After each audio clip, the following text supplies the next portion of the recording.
Good afternoon, everyone. Welcome to the Bitcoin stage of Hong Kong Web3 Festival. This is the premier gathering for anyone passionate in the Bitcoin ecosystem, the evolving narrative, technology, and adoption. Over the next few hours, you'll hear from some of the most influential voices in the space. We'll explore Bitcoin's potential as global reserve asset, mining innovation, advances in Layer 2, and the future of Bitcoin native infrastructure. I'm Grace, your host of the afternoon. I lead events at CKB Eco Fund and also the founder of Delta Labs. Excited to be here with all of you. Now let's dive into the first session. 大家下午好，欢迎来到香港 Web3 嘉年华比特币专场。今天下午我们邀请了非常多的行业大拿，来自生态的建设者、投研机构、开发者和布道者，为大家分享比特币作为全球储备资产的潜力、矿业趋势、Layer 2的技术突破，以及比特币原生基础设施的未来。To kick things off, we are honored to welcome Tyler Evans, managing partner of UTXO Management, also the co-founder of BTC Inc. Tyler brings a unique perspective from the West on where Bitcoin is heading. His team is also behind the Bitcoin conference, which last year made headlines of inviting US President Donald Trump as a guest speaker. Today, we are very excited to hear some first-hand insights on the global narrative, institutional momentum, and what's next for Bitcoin. 接下来，我们非常荣幸的邀请 UTXO Management 管理合伙人 Tyler Evans 为我们带来一手的从西方视角的解读比特币全球趋势以及机构参与模式的分享。欢迎。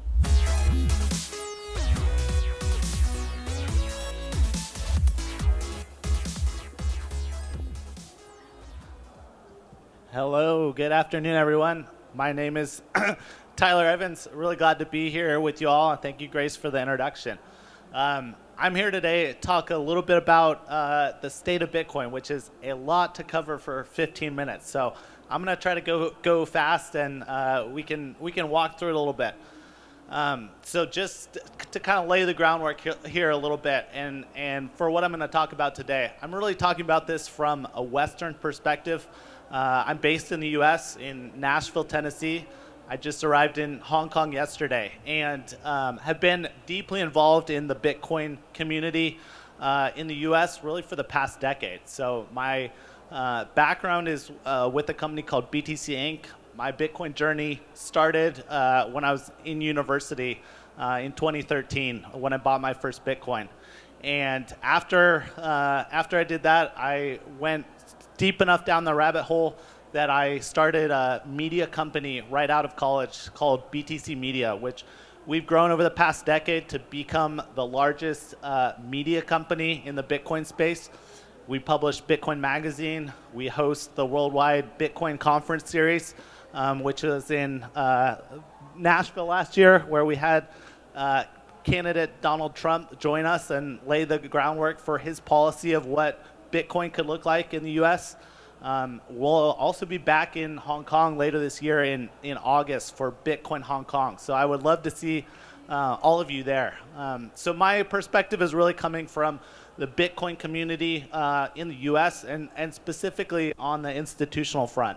That's where I spend all my time day to day, really as an investor these days, at our asset management arm, which is called UTXO Management. Where we run a couple different funds focused on the Bitcoin ecosystem.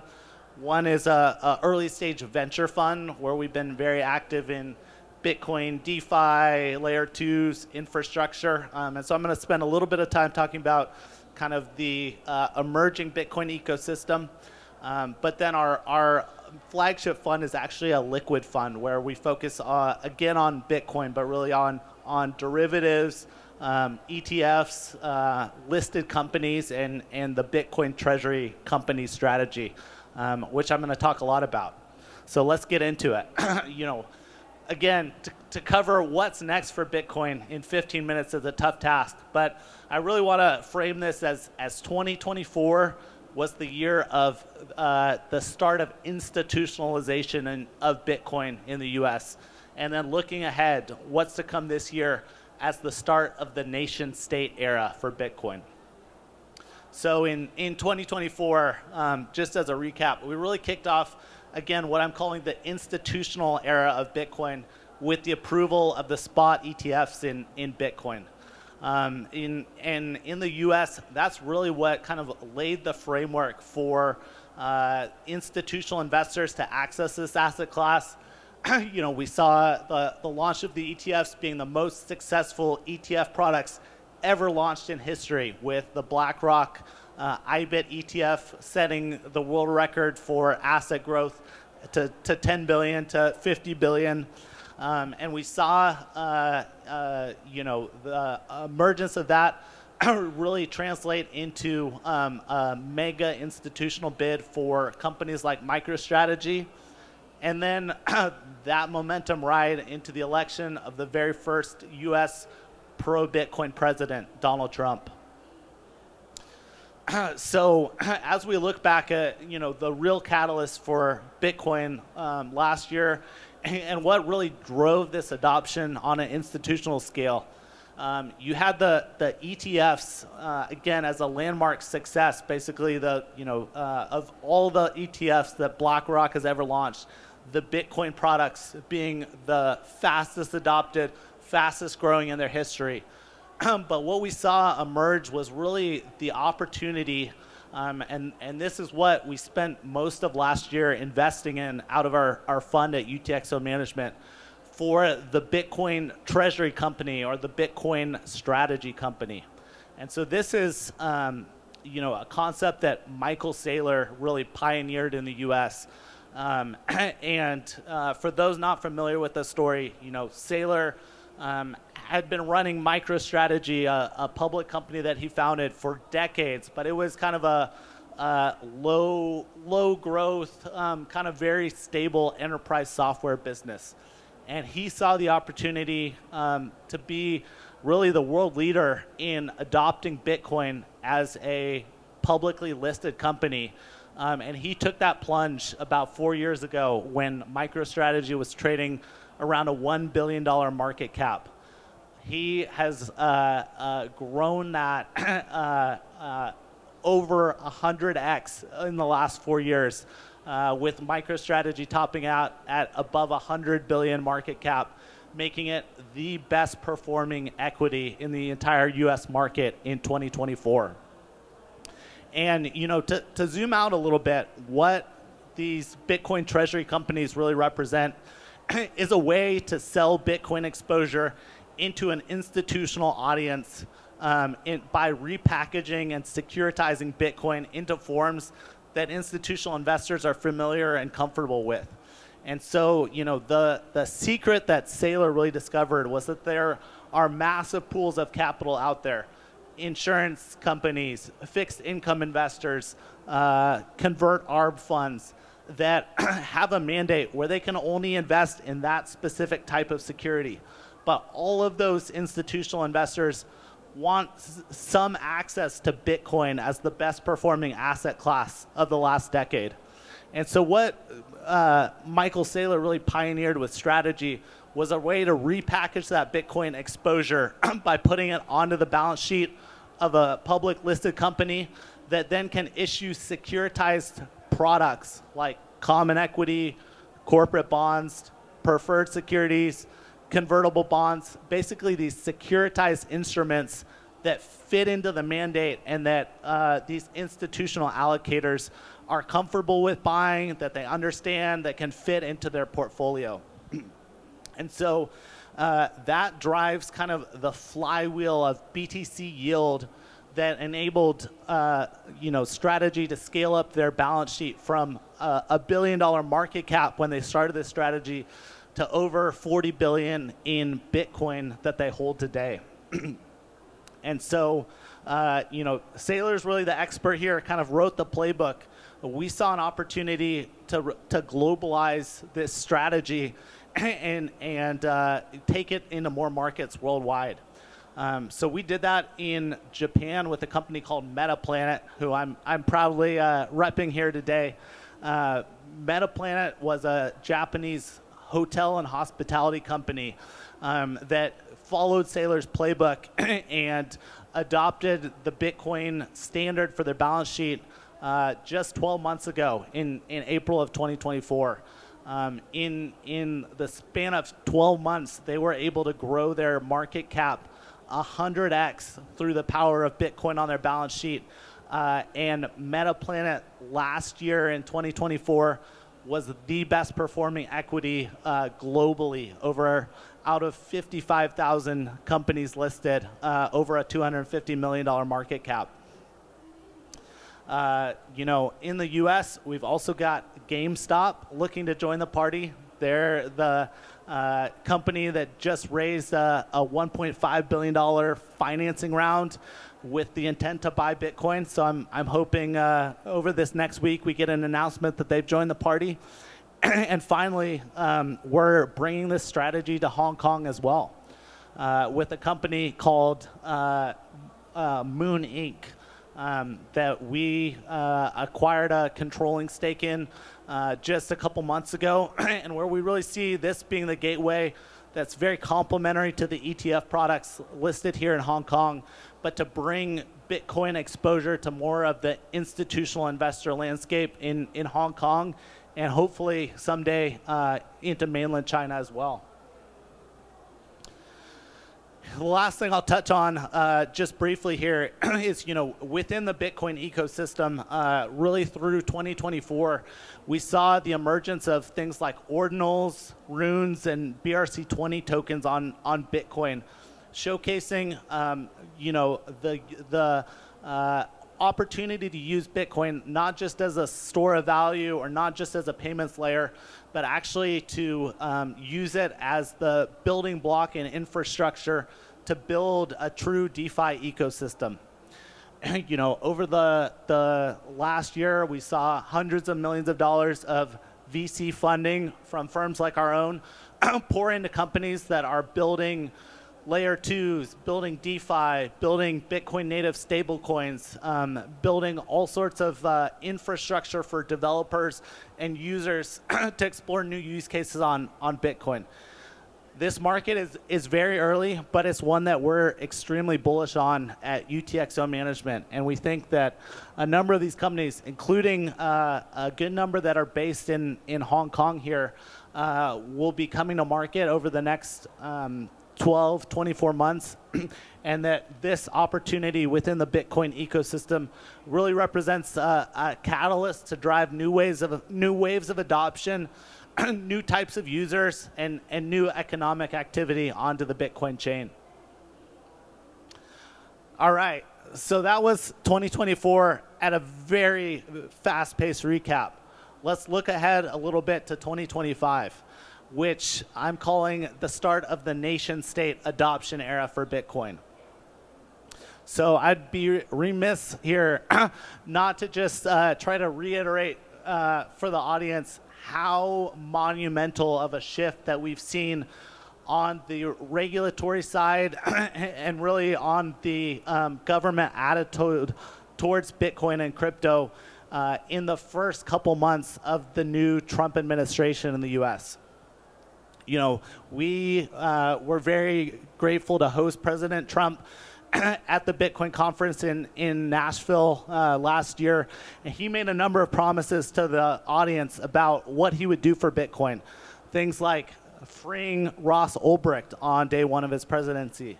Things like firing Gary Gensler, the head of the SEC. Ending the war on crypto. And he made a promise then to establish a Bitcoin strategic reserve. If we look back now, less than 100 days later, the Trump administration has followed through on all of these promises, and we've seen a complete 180-degree shift in terms of policy in the US, in terms of the regulatory environment, in terms of the clearer guidelines and the permission for people to really innovate within crypto. And so, that I think represents the start of a new era for crypto and Bitcoin specifically in the US. And we're already starting to see a lot of projects pop up in the US, seek to re-enter the US market and a lot more innovation that was previously driven out of the country by the uncertain regulatory environment returning home. With that, and with the establishment of the Bitcoin Strategic Reserve, which was that executive order that Trump signed less than a month ago, he laid the groundwork for the U.S. to become, to put Bitcoin on par with gold in the eyes of this administration, where just like the U.S. has Fort Knox, where they store the gold owned by the central bank as a strategic reserve to undermine and provide stability for the currency. Similarly, President Trump pledged to establish a Bitcoin strategic reserve, not only to hold the Bitcoin that the U.S. has already acquired as a result of law enforcement cases, hacking, etc., but with a pledge to find new ways to acquire that Bitcoin. And so we're eagerly awaiting to hear when and how the U.S. Will start acquiring Bitcoin and at what pace. But my expectation is that within the end of the year, that the U.S. will begin being active in the market, seeking to grow that Bitcoin reserve. And the U.S. isn't the only one moving. We know China's a large Bitcoin holder. We've got Bhutan growing their state-sponsored Bitcoin mining operations. And also Mubadala, the sovereign wealth fund of Abu Dhabi, disclosing last quarter a massive Bitcoin position owned by the government of Abu Dhabi. So I'm running out of time here. But what I wanted to leave you guys with, leave the audience with, is where is Hong Kong and where is China's opportunity to join the B7, to join the nation states that are forming this new world economic order powered by Bitcoin, especially in this era of uncertainty where the rules of international trade and cooperation are being rewritten as we very much speak, where Bitcoin represents a new opportunity for hope, a new financial infrastructure, and the framework for global cooperation. So with that, I'm out of time. Thank you very much. I hope that was helpful.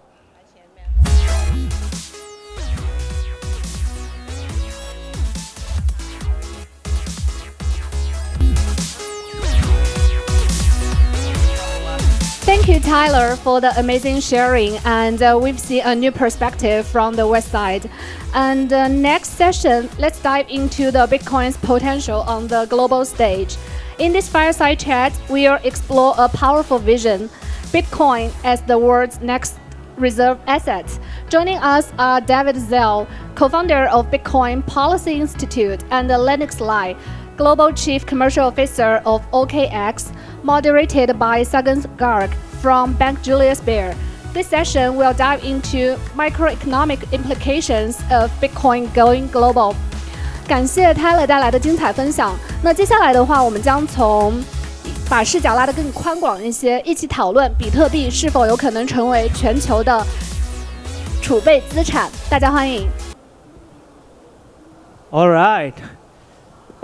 Looks like almost a full house, starting of the Bitcoin stage. I think it's a great opening by Tyler and a perfect segue to kind of discuss Bitcoin as the next global reserve asset, right? So with me, I have today here David from Bitcoin Policy Institute. He's one of the co-founders there. And we have Lennox from OKX, a big powerhouse as an exchange in Asia, and now also growing globally. So I would allow you to quickly first go and introduce yourselves, and then we can kick it off with a very fascinating discussion, especially after what Tyler said.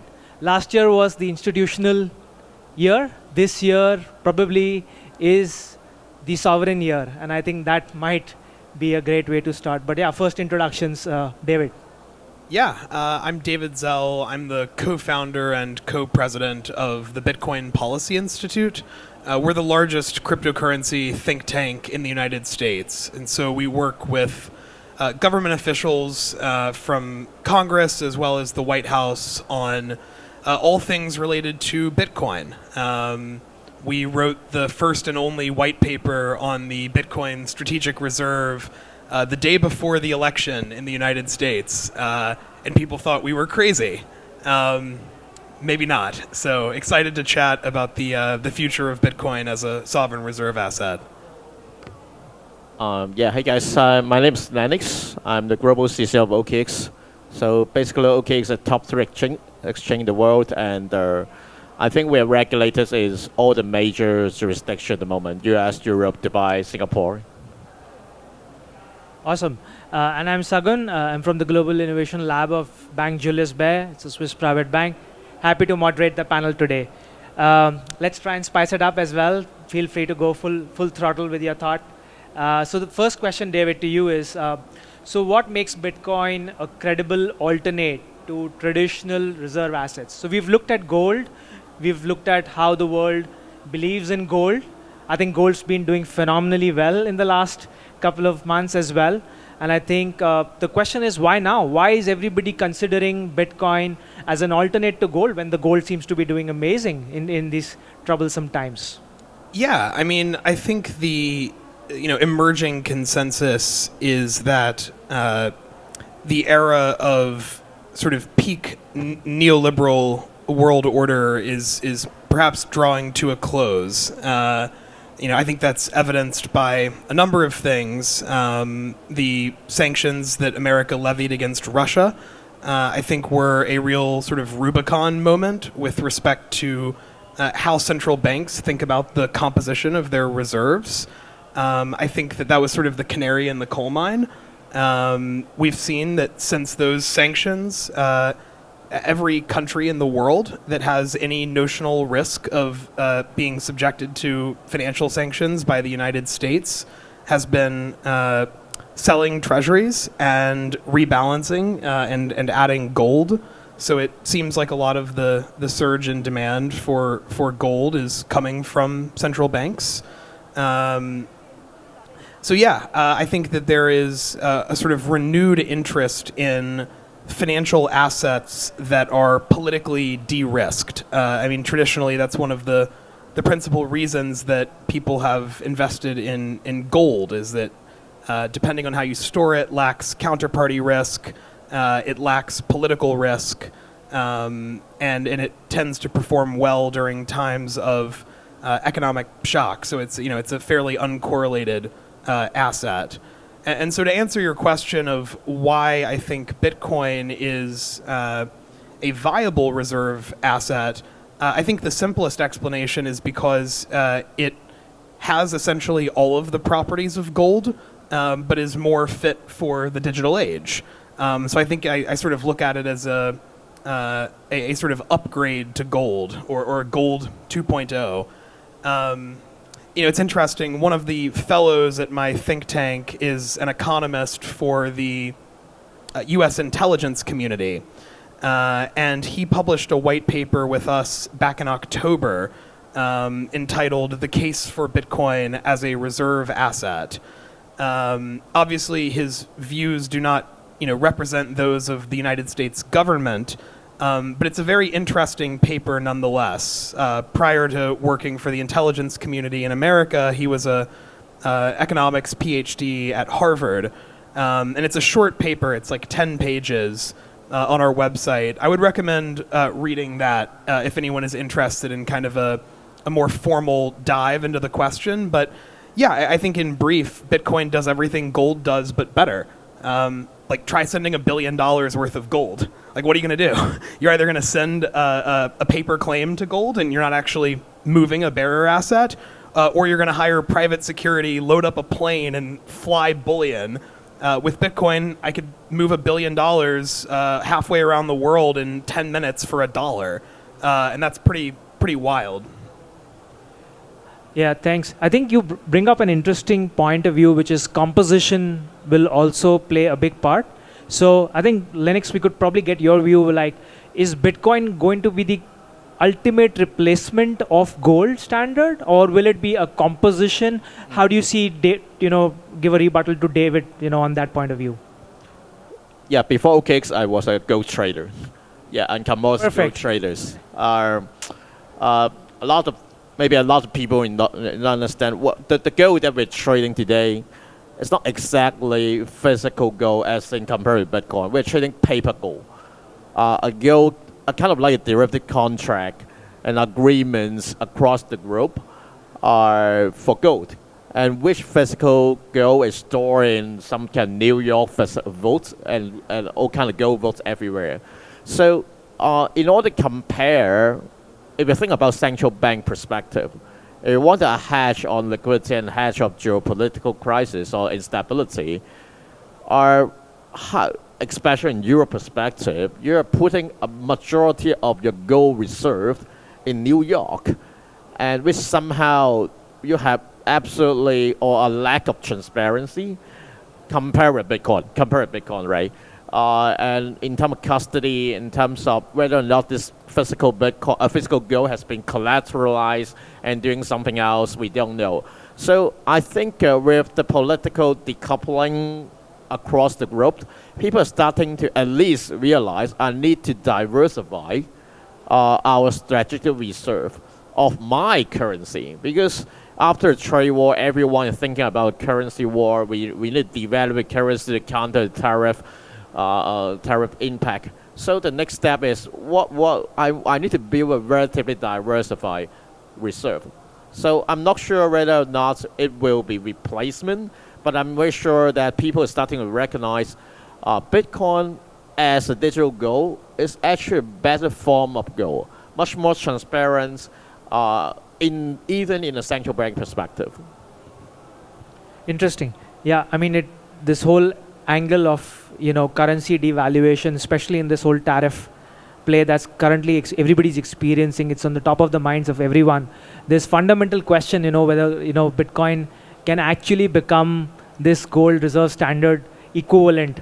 And I think a lot of probably in the audience would have this question. Bitcoin was funny internet money, right? That's how it was. It's been known. It's understood. This funny internet money suddenly starts becoming the reserve standard. Like, how would you kind of slice and dice this for a first timer who's hearing this to kind of understand and digest this, that, why would only Bitcoin get this stature? Why not any other crypto? What's so special and unique about Bitcoin that, the world is going after Bitcoin to make it as a reserve versus any other currency? Because last year we saw a lot of ETFs come for Bitcoin, but this year we're seeing other cryptos also have their ETFs. So are you saying that next year we'll see some cryptos also getting kind of considered again for a strategic reserve, or is it just Bitcoin in particular? Well, I guess there's sort of two questions there. The first is, why Bitcoin? Why is it enjoying this stature as opposed to other digital assets? And then the second question is whether the U.S. may include other cryptos in a strategic reserve. To answer the first question, I think it's because of Bitcoin's innate properties. When we as humans were developing money, we could have chosen any precious metal, and we sort of did. There was people used silver a lot more. We could have used platinum as our major, precious metal. So I think part of it is sort of memetics, that the narrative around gold was good, but it also has sort of a set of properties that make it very useful as a money. So I think it's a combination of sort of intrinsic properties and the sort of stories we tell about those properties. I guess notably, gold has a degree of intrinsic value in as much as it's used for things like jewelry or circuitry. And Bitcoin, of course, has no intrinsic value. So I think it's the sort of set of properties that Bitcoin has. Its verifiable scarcity, its reputation as the most decentralized cryptocurrency. I think the circumstances of its founding play a huge role in the narrative that it enjoys. The anonymous creator or creators plural. It was sort of the genesis of this whole thing, and you can't really reinvent that. Right now, it doesn't seem like the U.S. government is going to pursue the purchase of other digital assets. In fact, the executive order that was signed by President Trump makes that pretty explicit. So it created a strategic Bitcoin reserve and a digital asset stockpile. With respect to the former, the Treasury Secretary and Commerce Secretaries are, ordered by that executive order to pursue net new acquisition of Bitcoin, so long as those purchases do not come with incremental costs to taxpayers. With respect to the digital asset stockpile, the executive order explicitly states that absent additional executive orders or legislation, that no cryptocurrencies will be added to that stockpile. So is it possible? Yes, I guess anything is, but it does not seem likely in the near to medium term that anything other than Bitcoin will be purchased by the US government. Very interesting. So 21 million cap, that's the first one. That makes it scarce. The second one is audited every 10 minutes. So it's verifiable. Permissionless by anybody. So you can just buy a node, Bitcoin node, or set up your own node to actually verify your own Bitcoin. So that's powerful. And the third one is obviously that it actually improves on the properties of gold, so it furthers it up. So Linux, maybe I tease you a little bit with a question on the political side. So you meant in your previous comment, you said that gold probably, if all the gold is in New York, then it is probably political. Well, he's talking about the executive order here, David. We're talking about US making a first move to actually go and create a big stockpile of Bitcoin by purchasing it. And the first mover advantage might end up creating a political scenario again here, because all the major Bitcoin might go and live in US. So how do you kind of respond to that thought process in terms of comparing it with gold? Like, it still looks like it might go political. Do you believe so? I think because of the executive orders, all the other central bank in the world will start thinking about, if I want to at least follow a portion of the action, probably not at the time to stop buying it or accumulating, but at least not selling. I can see China, I can see maybe US, at least stop selling after they, I don't know what, wherever law enforcement accrue Bitcoin. So whether or not it would be start accumulating and diversify the central bank reserve, it's very likely, but it's take time to see because of the uniqueness of the Bitcoin compared with other cryptocurrency. Is not just on the proof of work mechanism. It's a battle test, consensus, and debates, and community and diversification for at least 10 plus years. And have been withstand for different kind of debates and fights and liquidity for different for miners, from Bitcoin developers, and for users. And it's battle test. That part of 10 years consensus is very difficult to replace and very unique compared to other crypto. Amazing. Yeah, I think you bring a great point there, Lennox. I think so. Last 10 years, Bitcoin hasn't gone down. 100% uptime for a software unheard. It's like a digital living organism whose heart has been throbbing every 10 minutes consistently since the last 10 years. And this is, consensus built, like it's distributed. I'm not talking about running one server. It's like a collection of a network. So yeah, I think that's also a great point to kind of highlight that. So moving on, maybe David, I could kind of touch upon a little bit what earlier Linux mentioned, like can Bitcoin really hedge against currency devaluation, especially in this geopolitical instability that we're witnessing with this whole tariff wars unleashed, especially from the US side. So how do you kind of see Bitcoin playing a role for different countries trying to manage this challenge? Yeah, I mean, look, I think a core tenet of sort of modern portfolio theory is, the idea of diversification. And so when you're talking about composing a government's reserves of assets, you want to find things that are uncorrelated to other things. And so I don't think the idea is that governments are going to just sell all of their gold and replace it with Bitcoin. But to the extent that you choose to hold gold, your portfolio will probably, under modern portfolio theory, perform better if you have some, say, 2 to 5% allocation to Bitcoin. We've seen, in a couple instances, Bitcoin respond very well to certain types of risk. So after the Russian invasion of Ukraine, Bitcoin performed extremely well. During the Silicon Valley bank crisis, Bitcoin performed extremely well. So I think that there is a set of risks that Bitcoin can sort of hedge against in theory, but I'm not sure that it's like one particular risk. I think it's a lot of things. Currencies collapsing, geopolitical conflict, sanctions, etc. I mean, one reason that a government may choose to hold Bitcoin is if they believe they're going to be sanctioned by the U.S. government.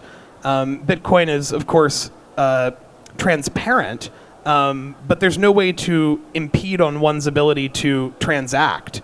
And so you may face consequences for an illicit transaction if you are a nation state, but you can still make that transaction and deal with the consequences later. So I think it's less like one specific thing and more that from a portfolio optimization perspective, I think at this point it's sort of imprudent to not hold some nominal Bitcoin position. So yeah, if you're going to hold gold, it's crazy to not have some Bitcoin as well. Because it's not super well correlated with gold either. Lennox, your point of view on the devaluation of currency? Yeah, I think Bitcoin currently is highly correlated with Nasdaq. Currently, only. I think I remember the last 2 days, U.S. market crash, like 4%, but Bitcoin like up 1%. I can feel, that's my hush feeling, that's a Bitcoin was starting to decouple with Nasdaq because of the tariff of trade war. After tariff, I think everyone needs to, the other country, the manufacturing country, for example like China, was starting to, or with a time to depreciate its currency against the impact of the tariff. So people are starting to derive its currency at a global scale against US dollar. So in that case, people or maybe on 1 or 2 days, or one or couple of periods, people are starting to realize because it's actually a hedge against currency devaluations. The current the current geopolitical instability is kind of hedged by gold at the moment. So you see Ukraine war, or Russian war, or Israel war, you can see gold spike. But I think starting from this 1 year, we're starting to see more devaluation in global currency. The market was starting to realize, hey, Bitcoin is actually a hedge against currency. It's a good hedge, or a hedge against global liquidity. So to your point, to sum up is, probably I don't see a geopolitical hedge, but it's a hedge against liquidity crisis. Great. So that explains why gold has been going up in the last 3-6 months, and Bitcoin will be catching up. Okay, so Bitcoin's starting to do that decoupling effect from the stock markets and might kind of... As a tariff starting to have impact against currency across major economy, Euro and JPY and Chinese yuan, and people are starting to realize that the gray hash on these local currency is actually Bitcoin. So we're starting to pick up after turmoil. Great. So there are signs of decoupling. Watch out, guys. I think Lennox is kind of trying to highlight that you might start witnessing this, that Bitcoin starts behaving a lot like gold as well. So there is why probably there are signs there. So maybe we follow on with another interesting take. So, okay, let's agree upon that, yes, Bitcoin has the potential to become a strategic reserve and the reserve standard. So then let's talk about some challenges. Like somebody in the audience is probably thinking right now, but still Bitcoin looks very volatile. It's differently treated in different jurisdictions from a regulation standpoint. And then there has always been a question of scalability. How do you see these three challenges of regulation, scalability, and also kind of volatility as kind of being a party pooper and not allowing Bitcoin to become the strategic reserve or reserve standard? Yeah, well, I think the regulatory risk, at least in the United States, is now effectively zero. I think for a long time that was one of Bitcoin's greatest risks, was governments deciding to ban it. Obviously, anything is possible, but Bitcoin has never been more de-risked politically than it is right now. And I think that other countries will start to probably follow, to some extent, the United States' example on Bitcoin. Volatility, I think from the perspective of a central bank, is less important. When you're talking about sort of a nominal position, like 2%, 3%, 4%, you don't really mind volatility. You're not exactly in desperate need of that liquidity. I think that's maybe more of a deterrent to maybe individual adoption. But look, Bitcoin's volatility has dampened significantly since it was created. And ultimately, I think it's a knowledge diffusion problem. Like, the reason that Bitcoin isn't decoupled right now is not because of any innate property of Bitcoin. It's because of investors' beliefs about Bitcoin, which are informed by their understandings of Bitcoin. So for the three of us on this stage, we already treat Bitcoin like it's decoupled. And so that decoupling process, it's not a technological thing, it's just a knowledge diffusion thing. And then the scalability question, yeah, I mean, look, it's plagued Bitcoin since its existence. I think that Lightning is still promising, although it's not maybe doing what people hoped it would when Lightning first came out. And I think that there is, to some extent, maybe a tension between the sort of digital gold and the peer-to-peer electronic cash narratives. But I would say the quick synthesis of that is that historically we've seen things become a store of value first and then a medium of exchange later. So my directional bet is that as Bitcoin's knowledge about Bitcoin rises, the price will rise, the volatility will dampen, and as the volatility dampens, it will be more widely used as a medium of exchange, though I don't think that specific property of Bitcoin is requisite for a nation state to prudently decide to buy some. Your take, Linux, on these three challenges: volatility, scalability? Actually, I agree with David on the knowledge diffusion part. So I think the challenge of Bitcoin is whether or not Bitcoin essentially become a strategic reserve for not just central bank, but everyone. Listed company or anyone with treasury reserve or just individual. A hash or a portion of hash, a storage value for part of your wealth. It's become a knowledge to everybody. We fix regulation. Volatility is going to be fixed by different kind of instrument, exchange or volatility or options or derivative instruments. We also fix, we kind of have a lot of debate in scalability before, big blocker debates, but turn out that's even more important is the conceptual influence in culture in terms of Bitcoin. Whether you want to own a Bitcoin for part of your personal disposable income as a protection. Interesting. You both kind of touched upon how it's a knowledge diffusion problem. So I think each one of us need to go kind of down the rabbit hole to kind of debunk our misbeliefs around this new order of the day in terms of Bitcoin becoming potentially a reserve asset across the world. So I think that's very, very well put. Knowledge diffusion is an issue. So maybe it's you who's not looking at it seriously enough, and you need to spend the time. So that's the message there from our panelists.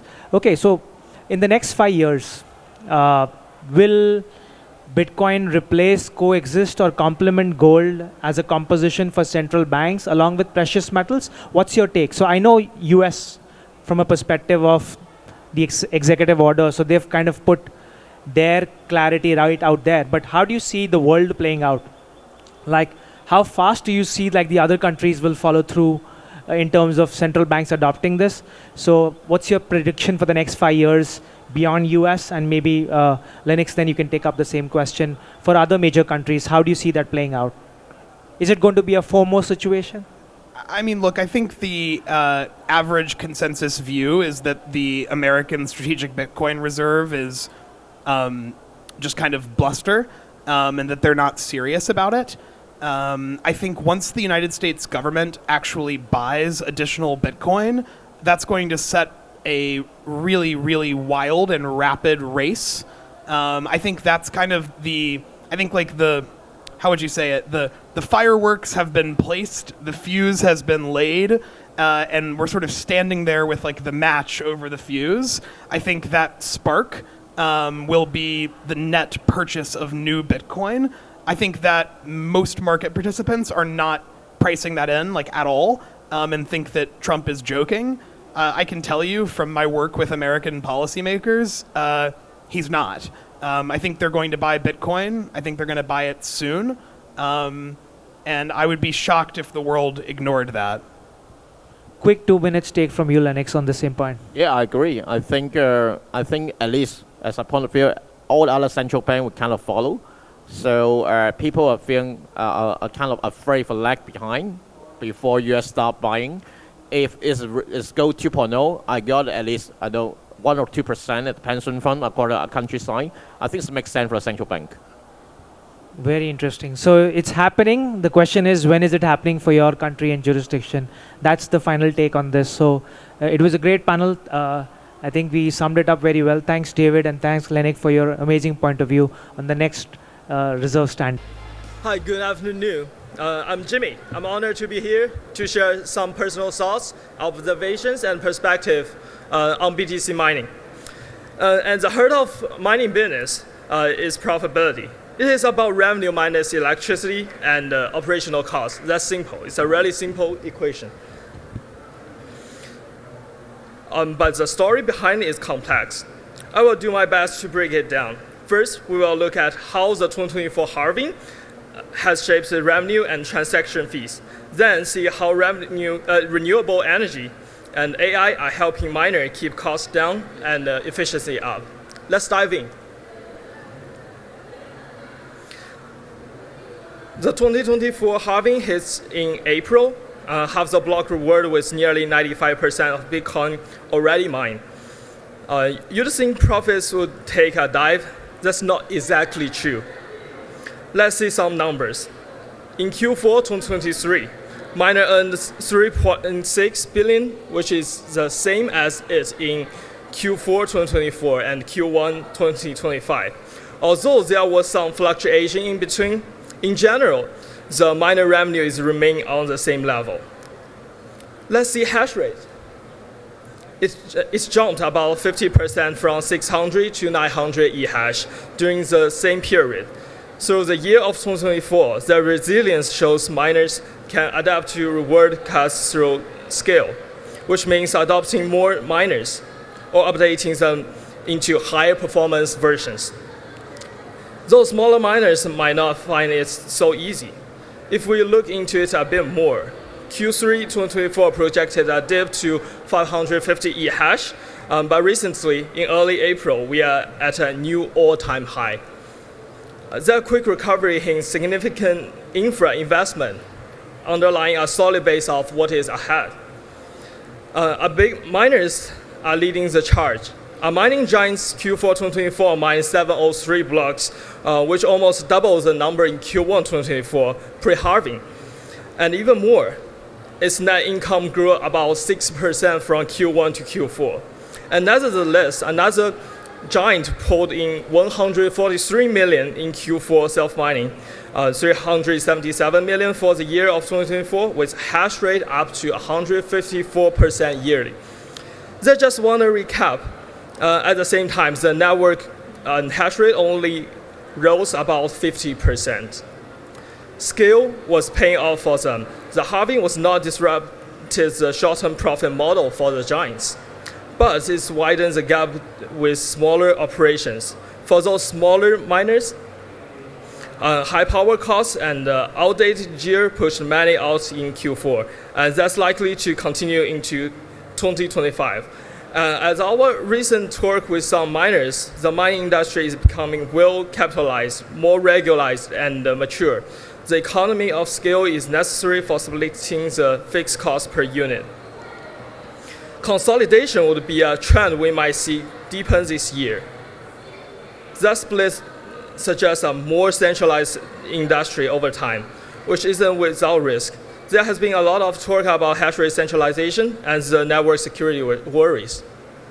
But in my personal view, there is a lack of economic incentive for the large miners to attack the network as their long-term cash cow. Here is a humble truth. With less than 5% of Bitcoin left to mine, block rewards won't carry us forever. So transaction fees are where the future lies. Let's take a closer look at how they are doing. Fees after halving, a bit of roller coaster. It dropped from 5% of mining revenue in Q4 to 1.33% in Q1 2025, and even more. It peaked at 72% during the April halving and then fell, echoing big but fleeting spike from 2017 and 2021.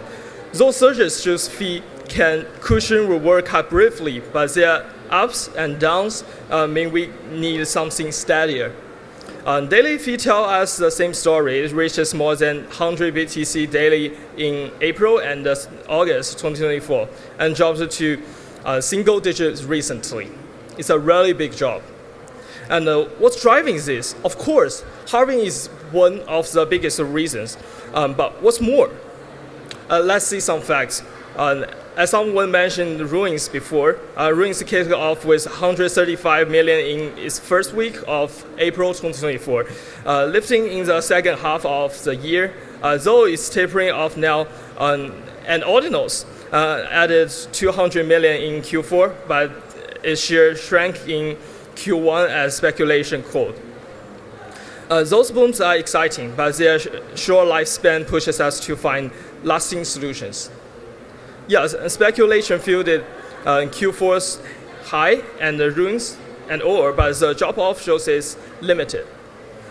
And as we all can see, speculations, FOMO, and meme are always around, popping up at different times in different ways and growing fast on various blockchains. But clearly, these aren't a steady source of fees.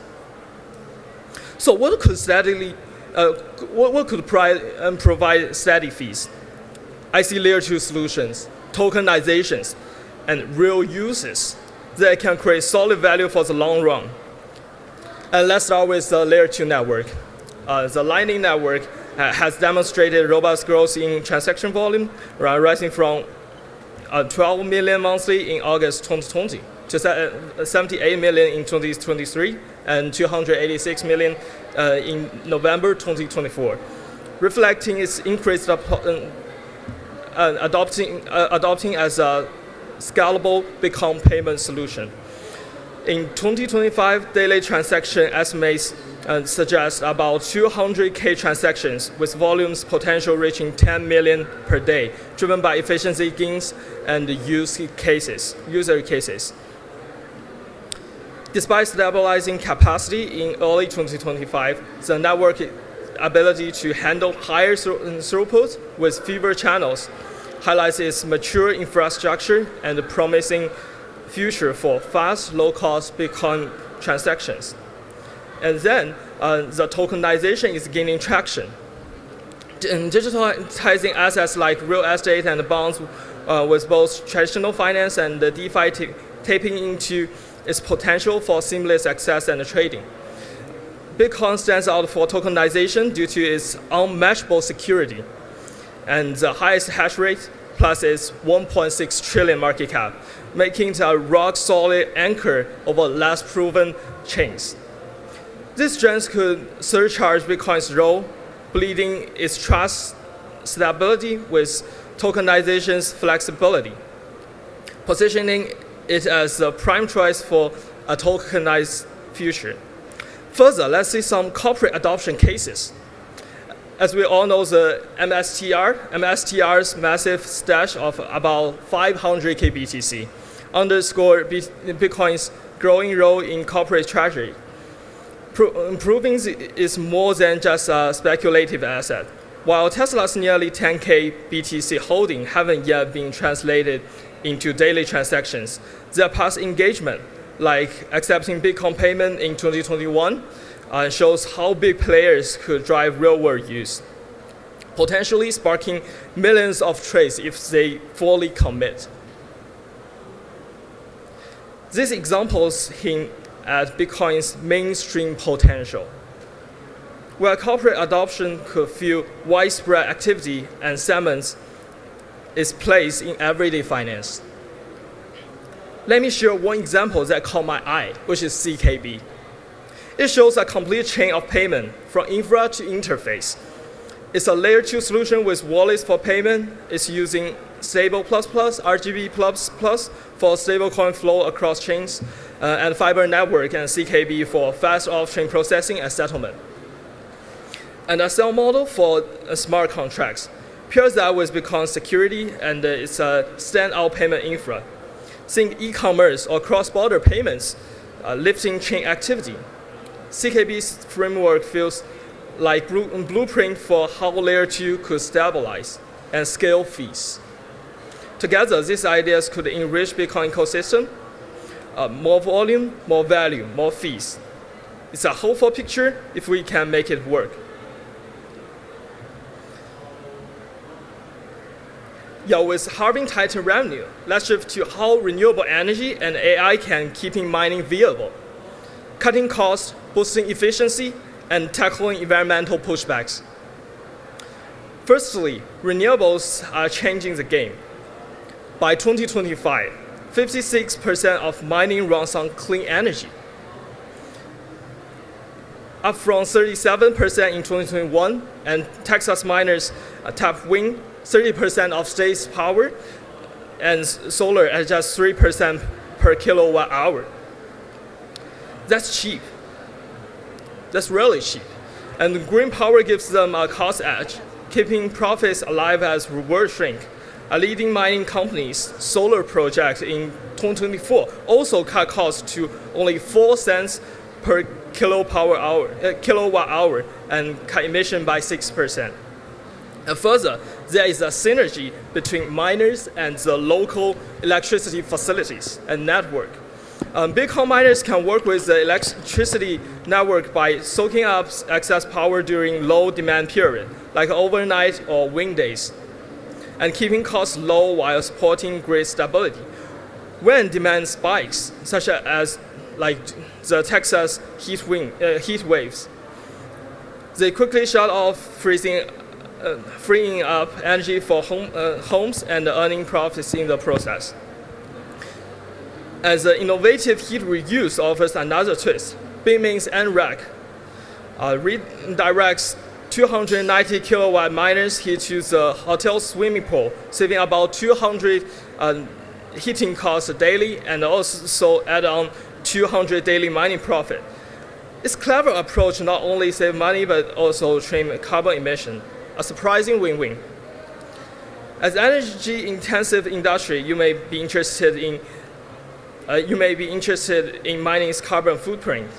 It accounts for just 0.2% of global carbon emissions, and renewables shrink that further. This counters eco-critics' argument. Is try to see miners transform a challenge into an opportunity with such ingenuity. And AI is another piece I find fascinating. AI enhances Bitcoin mining by optimizing efficiency, reduce downtime, extending equipment life, and improving sustainability. As seen with companies where it's fine-tune hash rate power used to maximize output per watt. According to some research, it cuts downtime by up to 30% using predictive maintenance to spot failures in rigs before they crash, keep more miners online and boosting profits. AI also extends equipment life by catching wear early to delay cost replacement, a big deal of pricey ASICs. In short, AI gives mining operation a smart edge, high efficiency, lower cost, and a greener footprint. So, where does this leave us? Renewable energy keep mining affordable and green. AI sharpens operations from energy to revenue. Together, they are helping miners not just survive the halving, but thrive. It's a humbling reminder of how innovation can shift the odds. Here's my take. Mining is handing tone now, but Fin is layer 2 and mass adoption to shine long term. Renewable and AI as unsung heroes keeping costs in check. Bitcoin mining evolving, and I'm excited to see where it goes. Thanks so much. Yeah, that's it. Thanks, Jamie, for the talk, giving us a big picture view of Bitcoin's native mining landscape. Next, we will dive into something a bit more hardcore. It will be regarding Bitcoin protocol upgrade. Actually, if you're keeping an eye on the protocol development of Bitcoin, the next session is definitely for you. We welcome Jeffrey Hu from Hashkey Capital to give us a breakdown of the potential for a protocol level upgrade in 2025. 感谢 Jimmy 的精彩分享。接下来会是一个偏技术关于比特币协议进展的一个话题。Hashkey Capital 的投研负责人 Jeffrey 将会分享2025年比特币是否会进行协议升级。有请。Okay. Good afternoon, everyone. I'm Jeffrey. Very happy today I can share with you my personal research about the consensus change of the Bitcoins, whether we can see this kind of Bitcoin updates this year. A short introduction about Hashkey Capitals. We are one of the largest crypto fund of the ecosystem.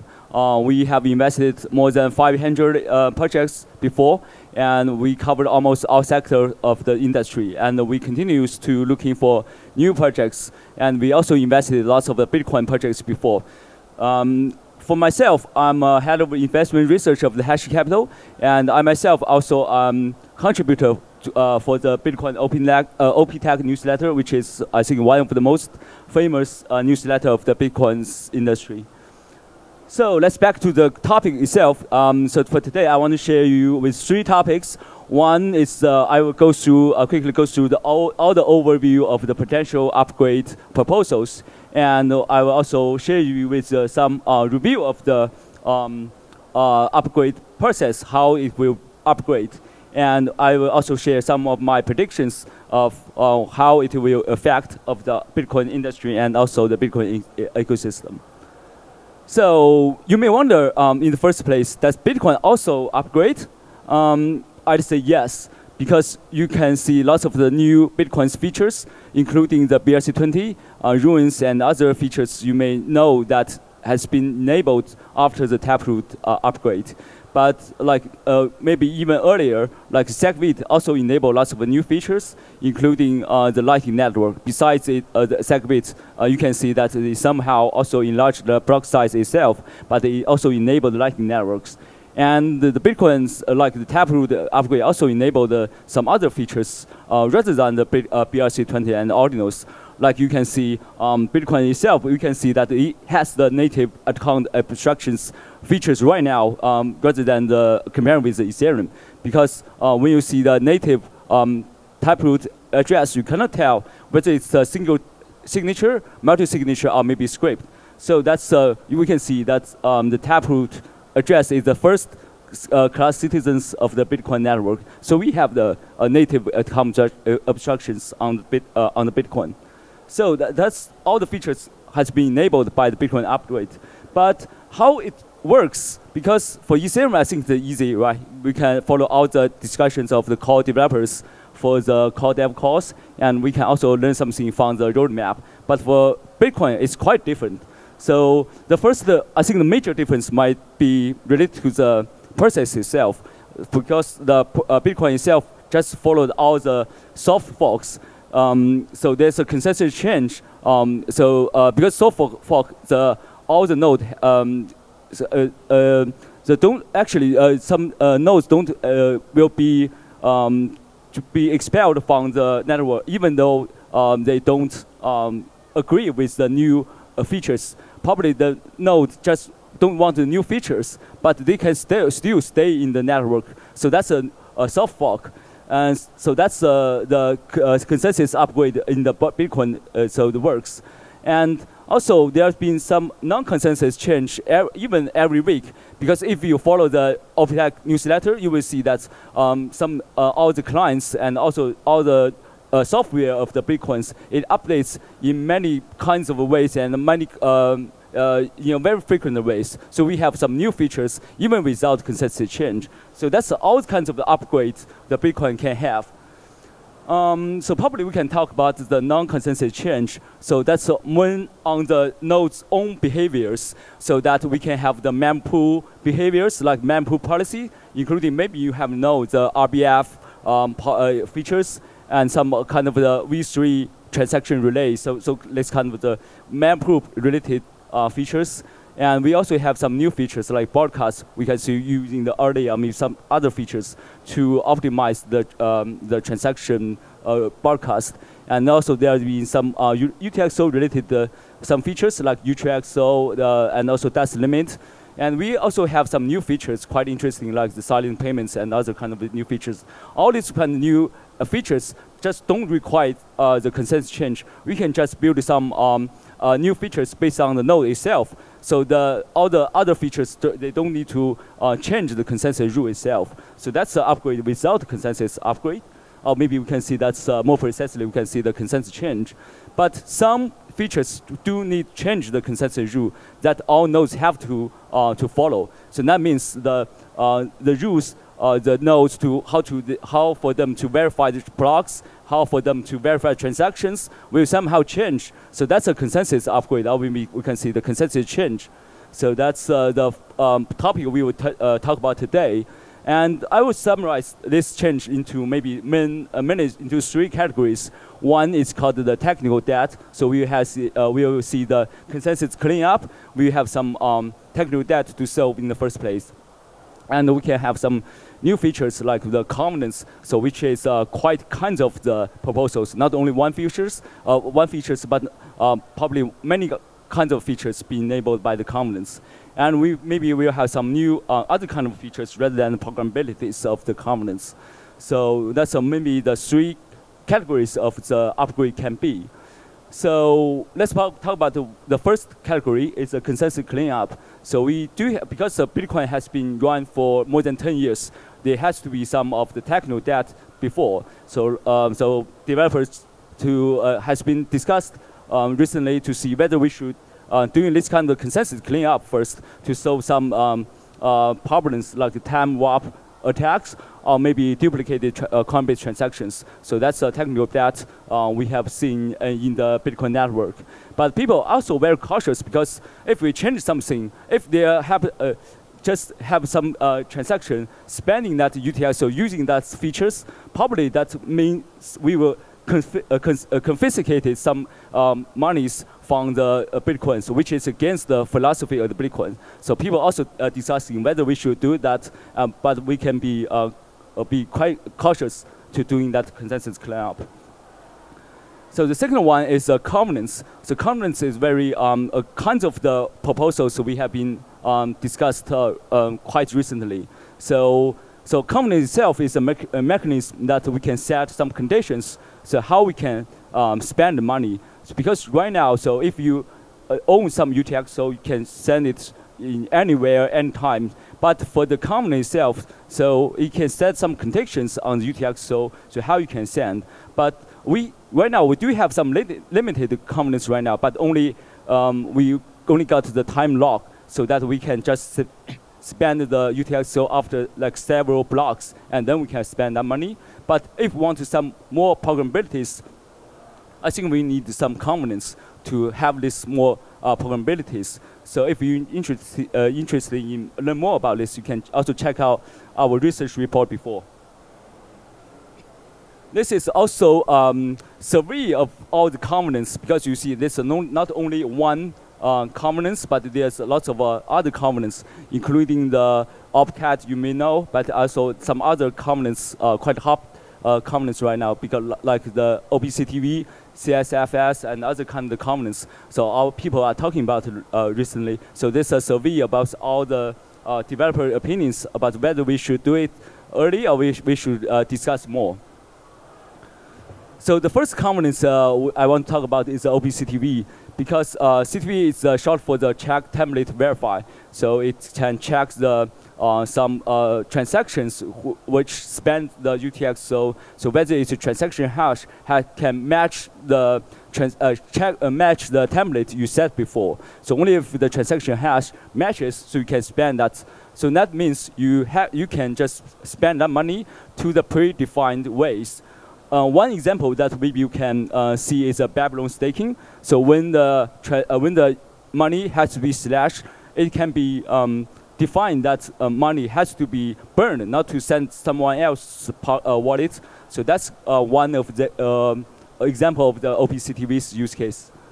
And actually, CTV has been attacked to upgrade like 3 years ago, but it failed because people, I think, the time is not mature at that time.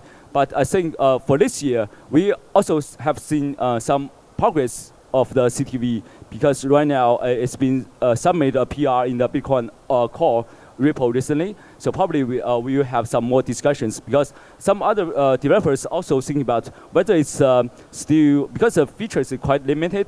So probably we should do more research on that, or maybe we can combine with some other components like CSFS, or maybe some other like transaction hash, some other components. So that's CTV. And also a second component we right now in the proposal CSFS. So that's a check signature from stack, which can check any signatures from the stacks instead of the only for the transaction hash.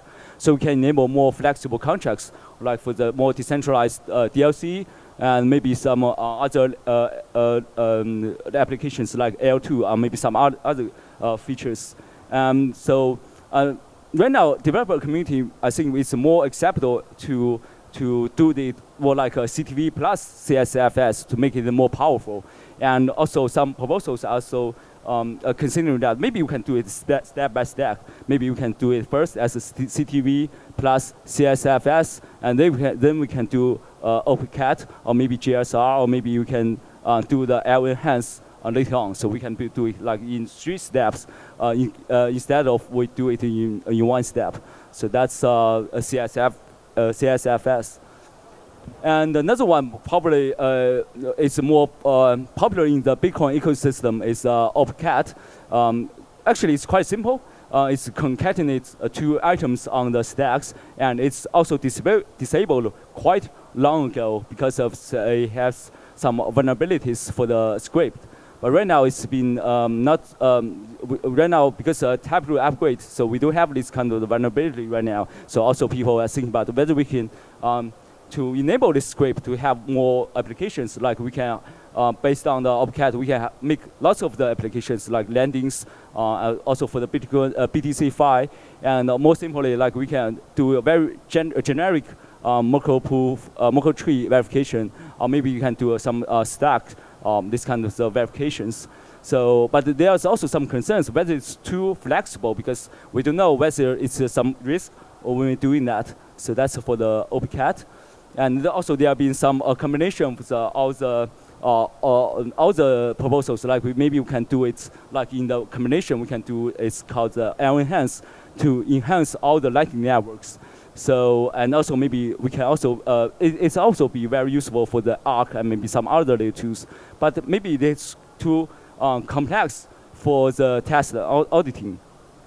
And there's also some combination of like the great script restorations. So, but so it's even bigger. So it's also more concerns about whether it's too aggressive to have this GSR to in one proposal. So yeah, so that's all the features I want to talk about. And there's also some features of our governance, and there's also some other proposals like quantum resistance. There are also some proposals to doing that. So that's all the features. But how we can enable that? So it involves the soft fork. So for soft fork, it's quite tricky because it can even happen today, right? Because you don't need to do all the governance or maybe developers just implementation. You can just simply fork the repo and you can just implement your own client. But problem is that how many people will acknowledge that? So you have to discuss and also you have to get people to acknowledge that the new implementations. So we need more discuss and to get that consensus before the consensus so that we can do the soft fork. And there'll be some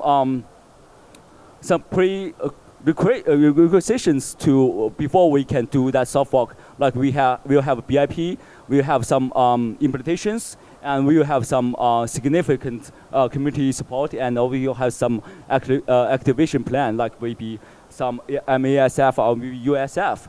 So including there'll be some other kind of way, like speedy trial, or maybe some flag days, or maybe some other ways that we can active that soft fork. So probably we could have more discussion on for next, like for this year, how we can enable that. And the last part I want to talk about today is how this kind of soft fork will bring to the Bitcoins. So from several things, from the feature side, I think we'll bring more reliable components on Bitcoins. So more activities can move to on the layer one itself, like including the staking and maybe some BTC-Fi primitives like DLC or stable, especially can be combined with stablecoin like Taproot assets. And maybe we can do more off-chain, like maybe some, we can make the Lightning networks more robust. Maybe we can enable the ARC on some other BitVM2 bridges. So we can, so that's for on-chain and off-chain. We also have some benefits on that. But back to the topic today. So whether we have see this in this year, I don't have the answer for this, but we can keep a close eye on this kind of events like the Open Next next week. There's a conference we probably lots of developers will discuss about, and we also follow the PR review of the Bitcoin Core and also some discussions about the activations. So yeah, so that's today's keynote. Hope you will enjoy this share. Thank you. Thanks again to Jeffrey for the deep dive into the potential consensus upgrade, thought-provoking session. Now we are shifting gears to the Lightning Network, which is evolving fast. We are very honored to have a roundtable that combined with the leading builders and investors in the Lightning space, shaping its next chapter. Let's welcome Alex Bosworth, Head of Lightning Liquidity at Lightning Labs, Federico Tenga, R&D at Bitfinex, Ian Young, Fiber Engineer of Cryptape, Jeffrey Hu, Head of Investment Research of Hashkey Capital, Kuship Kula, Venture Partner of Lightning Ventures, and moderating this conversation is Pepper, Independent Bitcoin Researcher and KOL. 接下来的圆桌，我们将聚焦闪电网络的发展。我们邀请到了闪电网络的核心建设者和投资人，一起来讨论这个比特币扩容方案的下一步。大家掌声欢迎！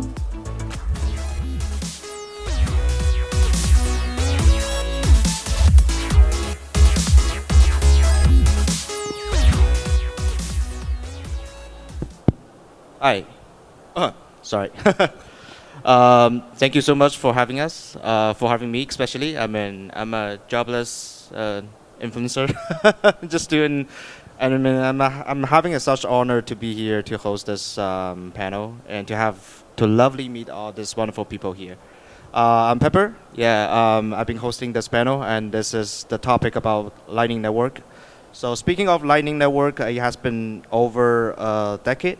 There, first, from Michael Heelan, an email to Satoshi. Then we had all, people, Peter Todd, and people granting their hard effort towards Lightning. Then we had we had Joseph Pond and Drea had the the famous Lightning white paper from back in 2015, I think.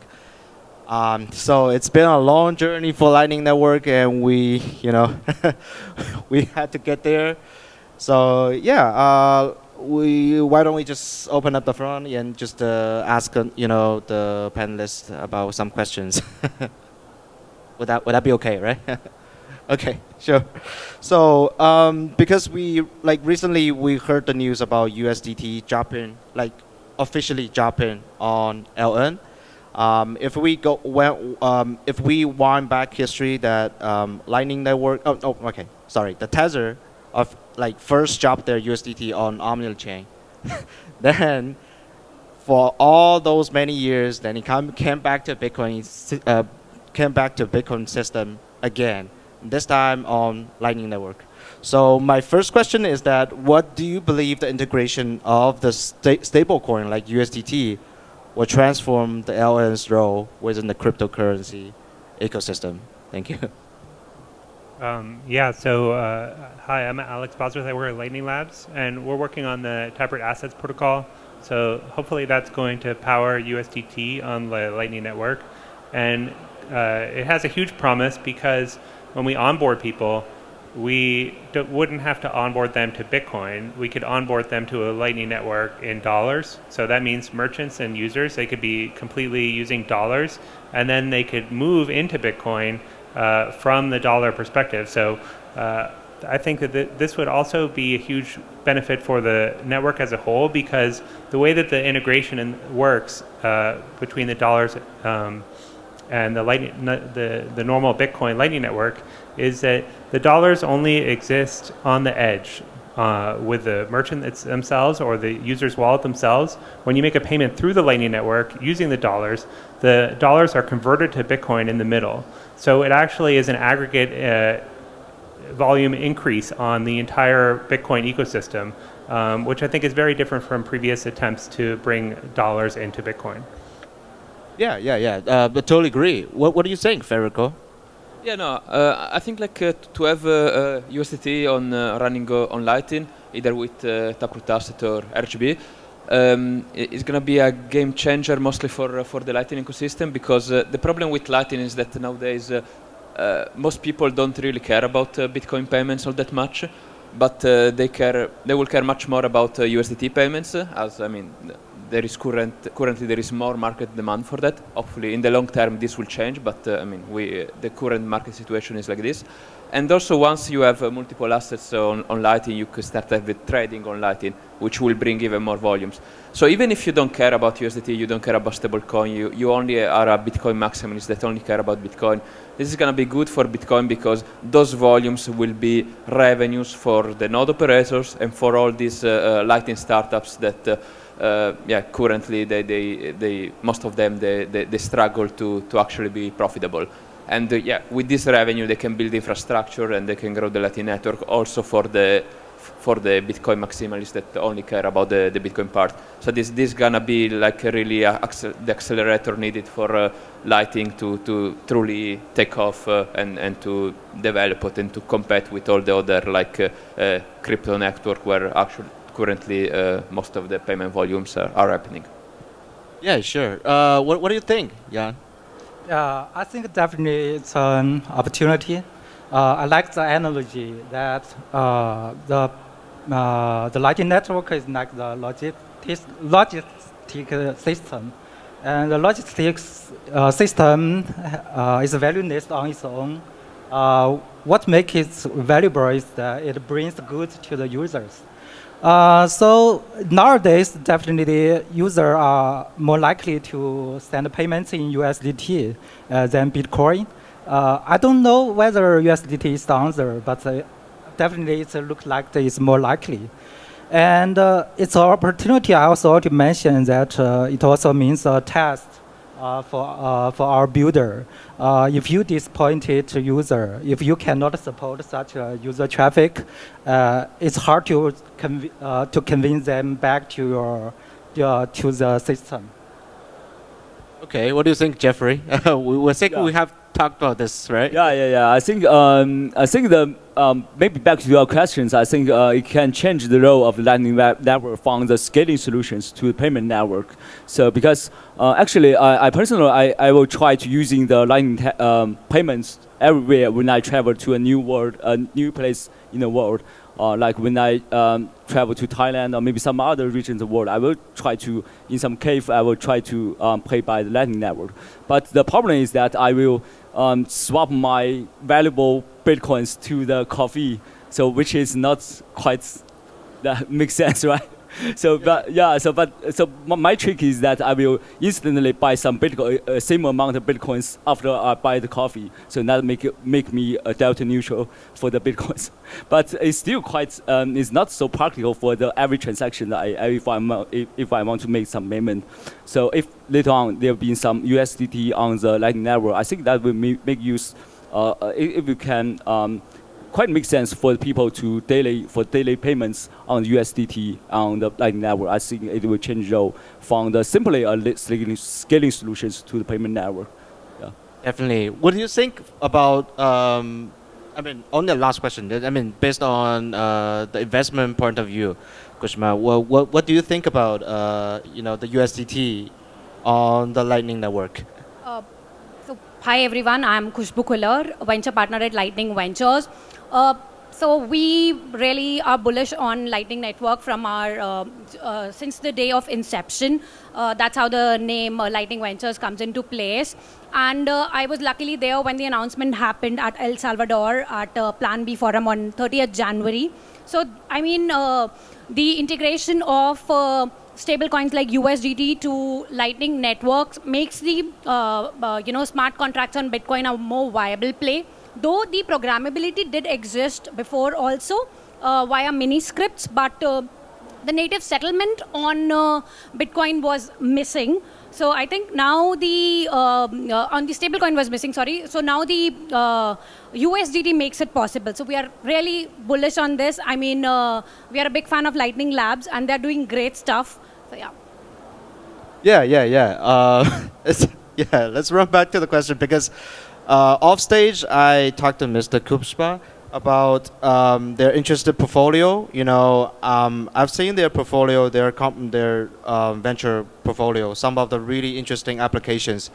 They invested, I think, a podcast. Using the Bitcoin as a payment segment. So the second question comes, jumps in right now, is that do you have any idea, around the Lightning ecosystem? What are some most interesting applications for you, Alex? Yeah. I think that the world is being changed in terms of how applications are being developed. And I think that's something that's very exciting that Lightning Network can help with, and the dollar integration.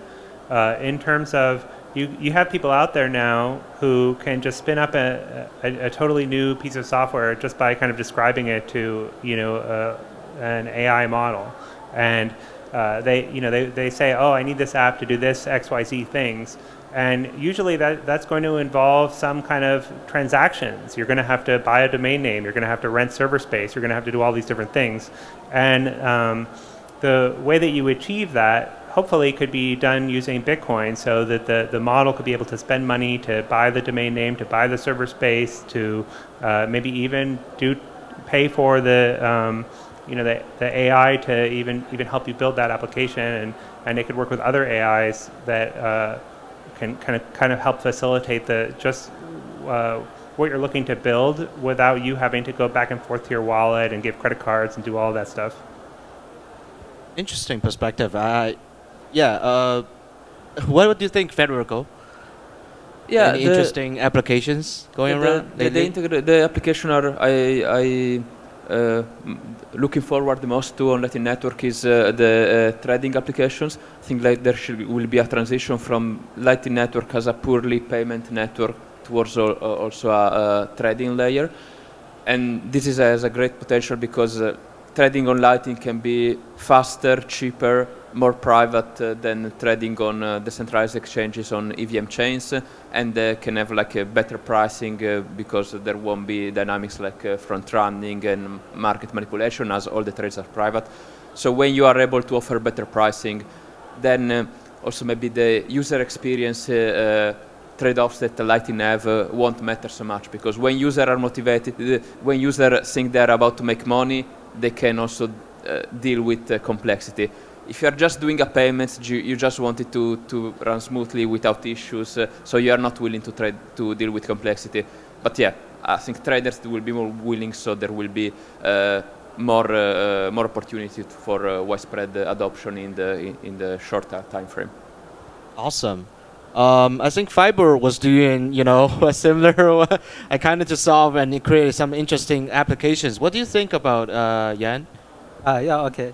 I think the personally make me excited is also I'm trying to build this hybrid payment chain network. Alex has already mentioned that if you have the different assets in the network, the whole ecosystem can benefit from it. And what I want to build is a more open network, the hybrid network that can cross the chain boundaries. So nowadays there are there are many chains, and users are using different networks. So I'm thinking about how about to connect them together via the hybrid payment channel networks. So the different networks can benefit from each other. So I think it's a win-win, because it can help these networks to connect the users, and the more users can bring the network effect. And I think it can be a great opportunity for the whole ecosystem. Yeah, that's an awesome. I would like to know more about fiber networking, because I've read your white paper and light paper as well. So yeah, so what do you think, Jeffrey? Yeah, I think still on the payment itself, that's a base application of the Lightning Network itself. But I think the use case is already large enough, because if we think of some other network like the Tron, so but I think the major use cases for the Tron USDT is just for payments itself. But it's already made the Tron network is already large enough. So I think the payment itself is still quite interesting applications. But speaking to some other specific applications on the Lightning Network itself, actually I also had a discussion with my friend from BTC Study, Liz Noon, have lunch when we talk about this topic. I learned that some other gaming applications also just using the Lightning Networks just to make that payments, or maybe give some tips for the gamers. So that already made lots of the transaction volumes on the transaction amount on the Lightning Network itself. So I think probably gaming is one of the interesting application, and maybe after the tablet assets on the USDT on the Lightning Network, maybe some other DAX or maybe some other this kind of the financial applications will also be another quite interesting application. I remember there's a game called Satoshi game, right? Right? Right. Satoshi something game, right? It was quite a while ago, a few years back. And similar to like they shoot people with Bitcoin. If you're dead, you get the one person's Bitcoin. And it's using Lightning Network. So it's very interesting game. So with regard to this question, what do you think, Mr. So as you mentioned, the company that you mentioned is Fountain. So we have a very unique and great portfolio companies, around 40 plus, and we are always on a lookout for such unique applications. The promising applications that I think one would be taproot assets on stablecoins and tokenization. Second would be Bitcoin lending use cases where via non-custodial way. And third would be an ecosystem where where the Lightning works as an interoperability layer. So that is something where there is a bridges with other crypto ecosystem. That's what is more promising. Yeah, you just mentioned bridging with other ecosystem because if I remember correctly, that back in the years that we had state channel on Ethereum called Rita Network, and it hasn't worked. So, what do you think about this? I mean,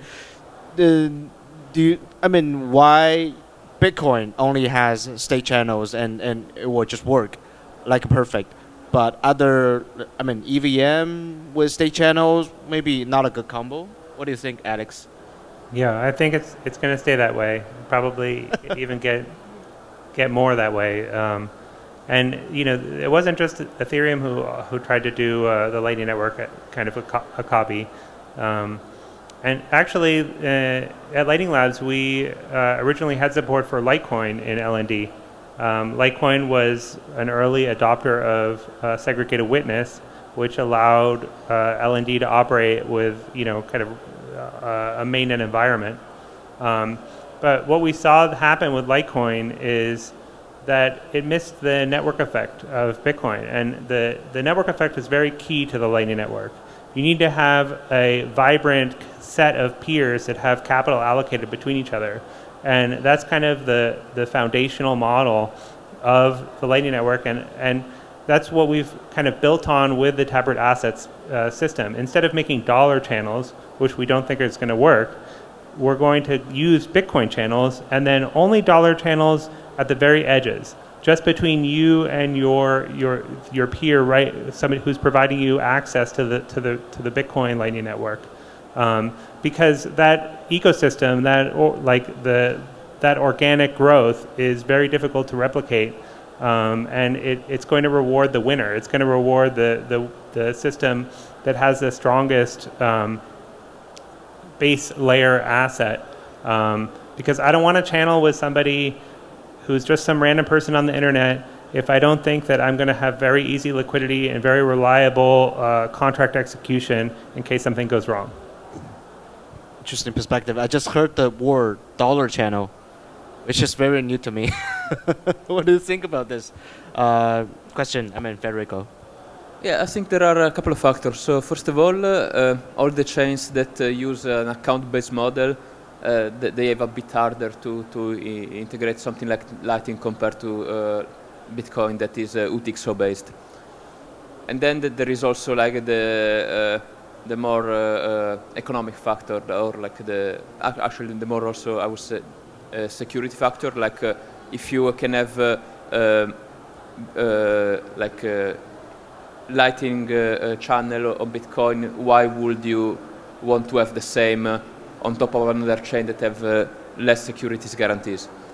So if you try to replicate Lightning somewhere else, you probably are not gonna be able to offer anything more than what Bitcoin already does, because those chains they promote themselves as cheaper than Bitcoin. But then Lightning makes the playing field, levels the playing field, so it's equally cheap also on Bitcoin. So there is really not much motivation to use Lightning on anything that is Bitcoin, because the value proposition of Lightning is that we don't do trust compromise. We want the full security of the Bitcoin layer, and we compromise maybe elsewhere on the managing liquidity and this kind of stuff. If you go on another chain that already did the trust compromise, okay, we will be less secure than Bitcoin, we will be more centralized to have cheaper payment, faster block time, this kind of stuff, then what's the point of using Lightning there? I mean, it's kind of conflict with the two value propositions. Interesting. Very, very interesting. I mean, I think Fibo was, Fibo Network has your own structure, right? From Bitcoin to CKB to Fiber. So it's more, for me, it has more structure.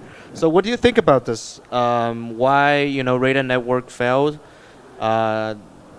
Is there anything that you want to add on? I think the one key factor is the complexity. In Ethereum, it's too complex to build a payment channel network.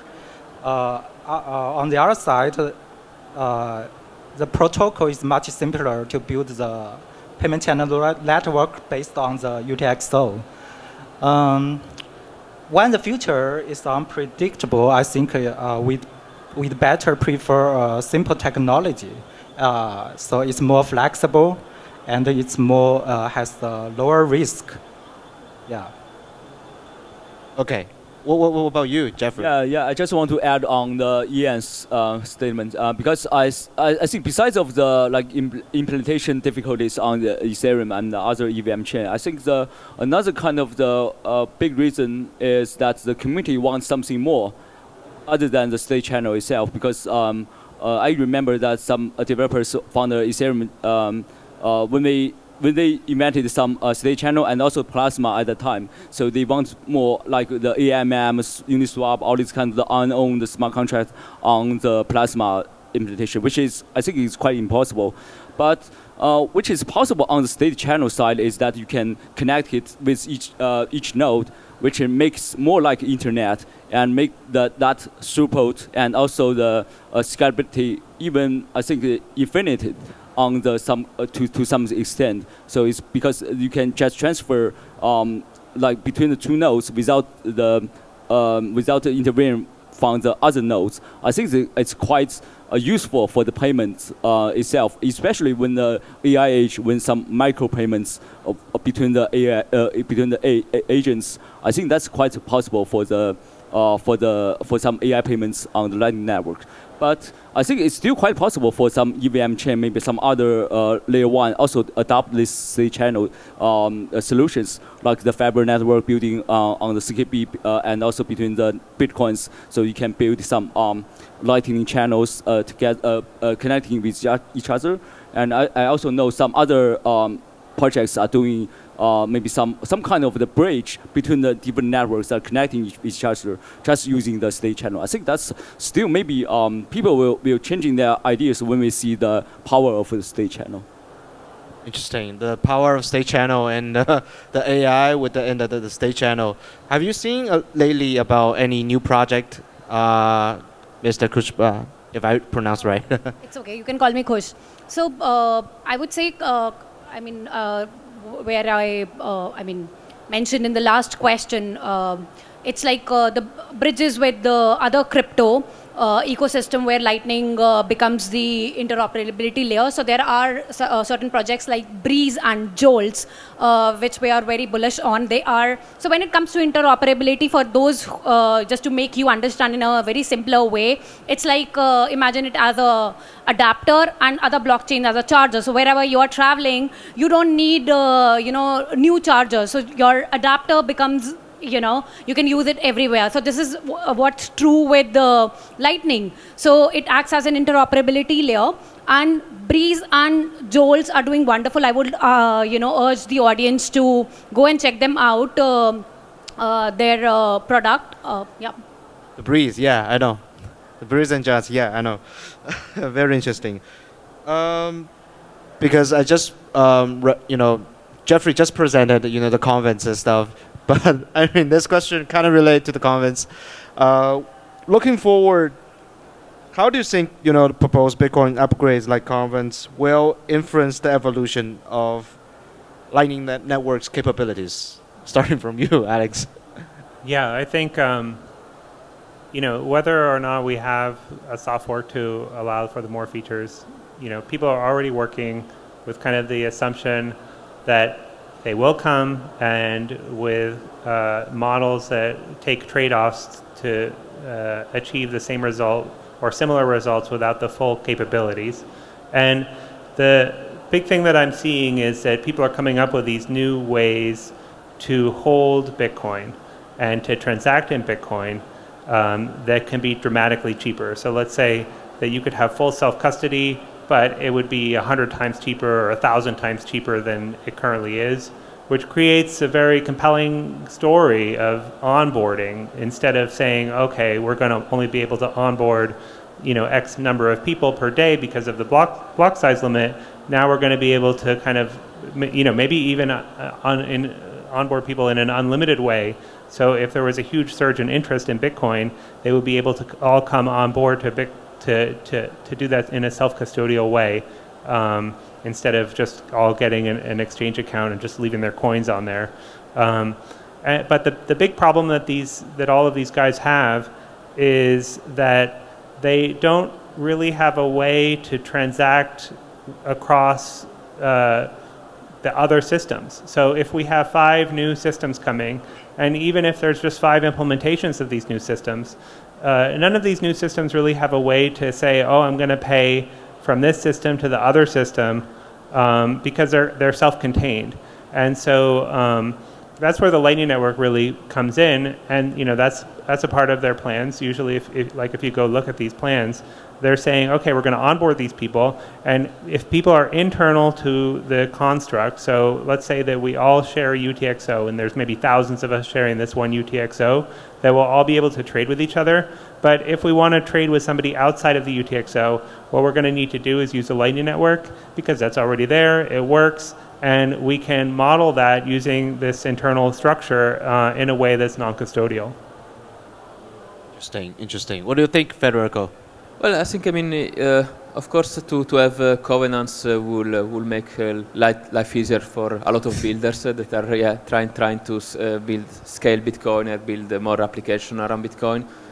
But I think we should also plan with the assumption that this might not happen, because we may be in a situation that it's a bit too late to coordinate this soft fork. Now Bitcoin became too big, there is too much attention about Bitcoin. So it may be that, it won't happen, and we need to work with what we have, and I think it's okay. Of course it would be nice to have all sorts of features, all sorts of functionalities, but what we have, it's already enough to work with, to build something that can serve the users with the intended goal of Bitcoin. So yeah, if we ever get some sort of covenants, probably it's good. But yeah, let's be ready to work with what we have right now. Yeah, I totally agree with that. We could have an upgrade, we could not have an upgrade. So it's hard to say that if we can pass on that, and there's a full vote on stuff, and then it's totally upon to the community, I would just say. What do you think, Yan?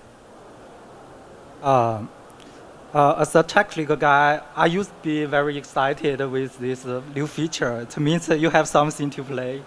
Yeah. But nowadays, my thoughts have changed. I think if it's really great, somebody already have built it based on this feature. So in this current situation, I think it's not a revolutionary change. Yeah, it's good to have, but I think it's not a boom. Once this feature is shipped, the user will start to use the payment network. It's not that the killing feature. So yeah, my brief opinion is that it's great to have. And it's good to have it to see what it can do. But I personally don't to say that I have some feature must to wait this feature.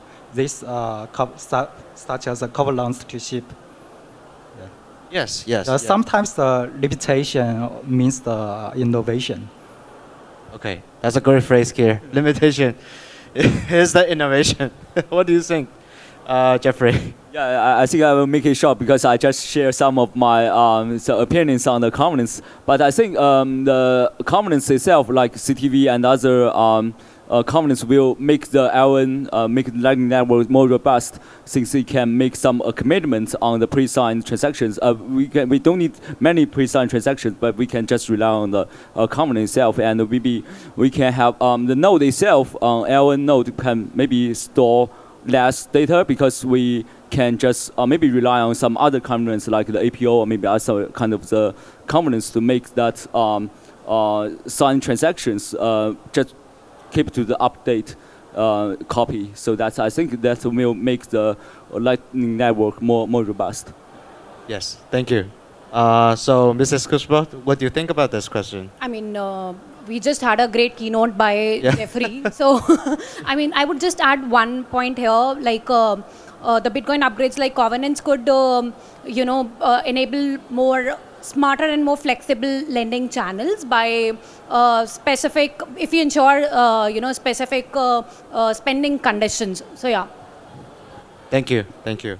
So wrapping up on the last question. So what are the critical steps to scale, the Lightning Network and, drive to a mass adoption? Even though we had, I think we have achieved more, but we, oftentimes that people like say we want to do mass adoption. For example, like Hong Kong, I doubt Hong Kong has restaurant that support LN. I'm not so sure. But Japan and Korea, they have restaurants that adopt LNs.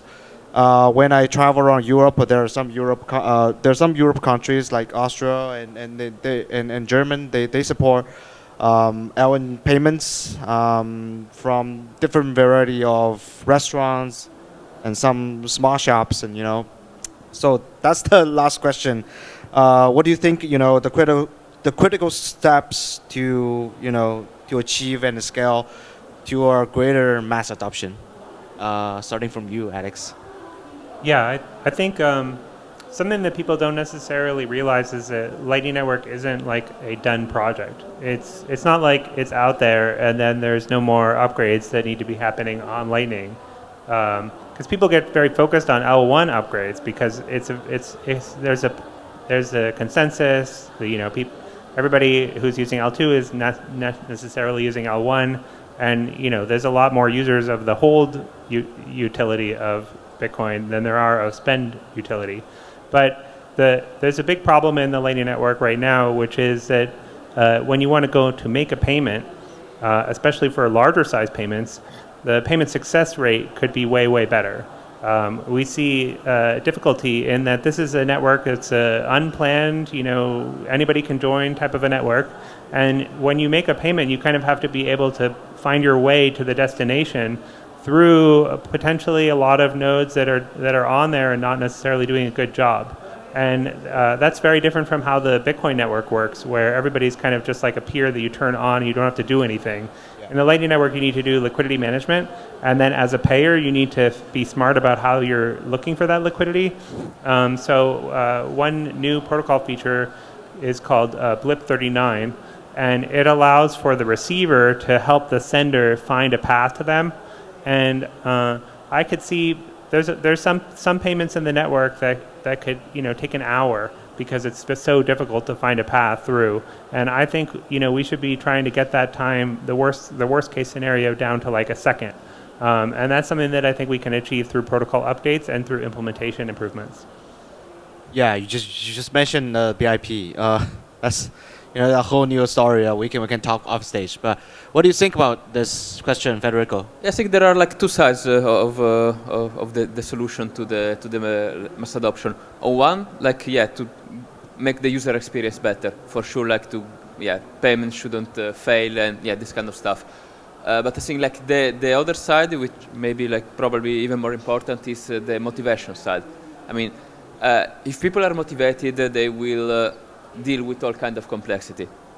People learn to do stuff that are much more complex than dealing with Lightning Network. I mean, to drive a car, you need to spend tens of hours to learn, and you need to have expensive equipment to learn. So people, if they are motivated, people learn to deal with a lot of complexity. So I think one of the problems with Lightning Network is not only that there are issues on the technical side with the user experience and everything. It's also that so far there was not enough strong motivation for people to adopt it. Maybe because the on-chain fees are still low enough that people are okay to transact on-chain. Maybe because the other chains, even if they're centralized, they still work good enough that you can use the other chains. Or maybe because the legacy financial infrastructure is still in good shape enough that you can use that. So I think to get real mass adoption, yes, we need to have a better user experience, but also something needs to happen that people have stronger motivation. And it's good that now we have some time to build. before the people actually they truly need the lighting at a large scale. I just catch the two phrases, a very important phrase. One is motivation. The second is liquidity. So I think that's the key terms for why LN network hasn't reached, a greater mass adoption. Moving on to you, Lane, do you have any thoughts on this? Yeah, I think I don't have much more comments. I also think that the user experience and the liquidity is the two challenges.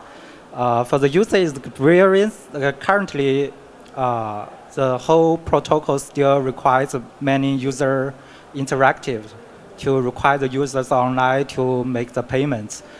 So yes, it's really a problem for user to use the network. And then another is how to make the network health. And that's what Federico does to improve the liquidity of the network. And liquidity provider will play an essential role in the system.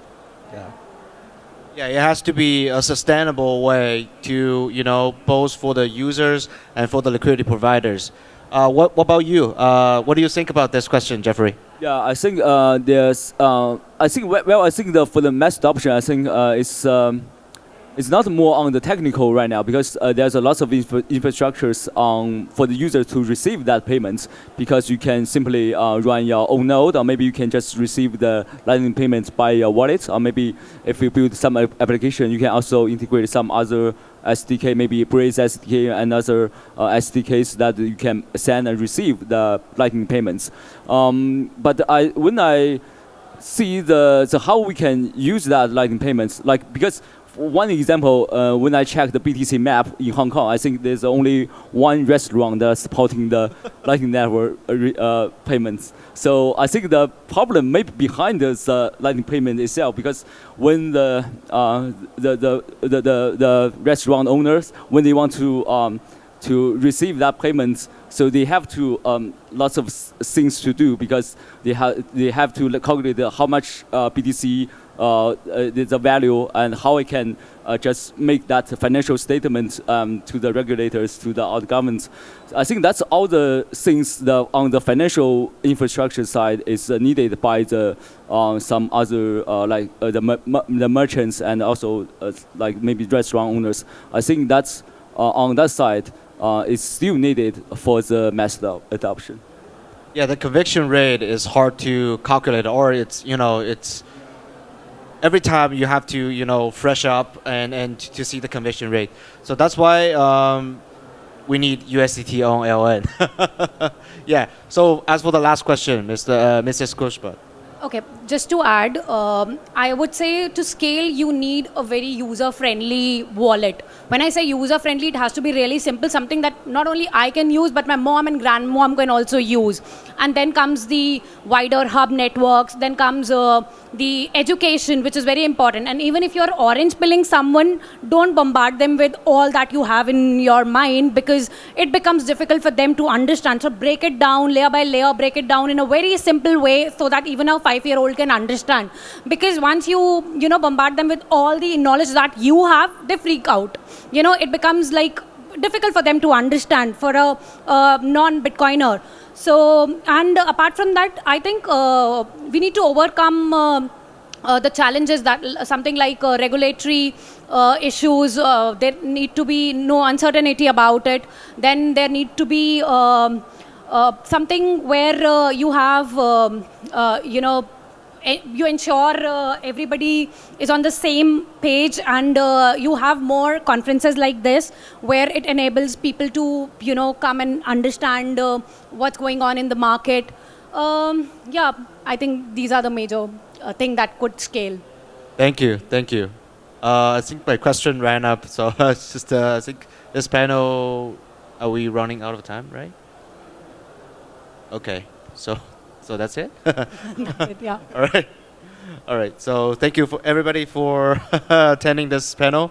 I think this panel is over. Thank you. Big thanks to all the panelists of these rich discussions regarding Lightning Network. It's always very exciting to hear from the people who are actively building and funding the infrastructure that defines next era of Bitcoin. Next, Federico from Bitfinex will explore an emerging area, the derivatives and the decentralized exchange built on Lightning Network. 感谢刚才几位嘉宾带来的精彩讨论。接下来 ，Bitfinex 的 Federico 将为我们分享基于比特币闪电网络的金融创新，包括衍生品、去中心化交易所等应用场景。有请。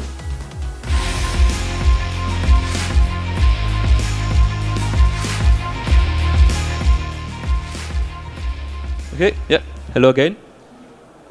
So yeah, in this talk we're trying to look at a little bit about the history of Bitcoin trading and trying to have a vision for the future, or where we can realistically get with the technology that we already have available.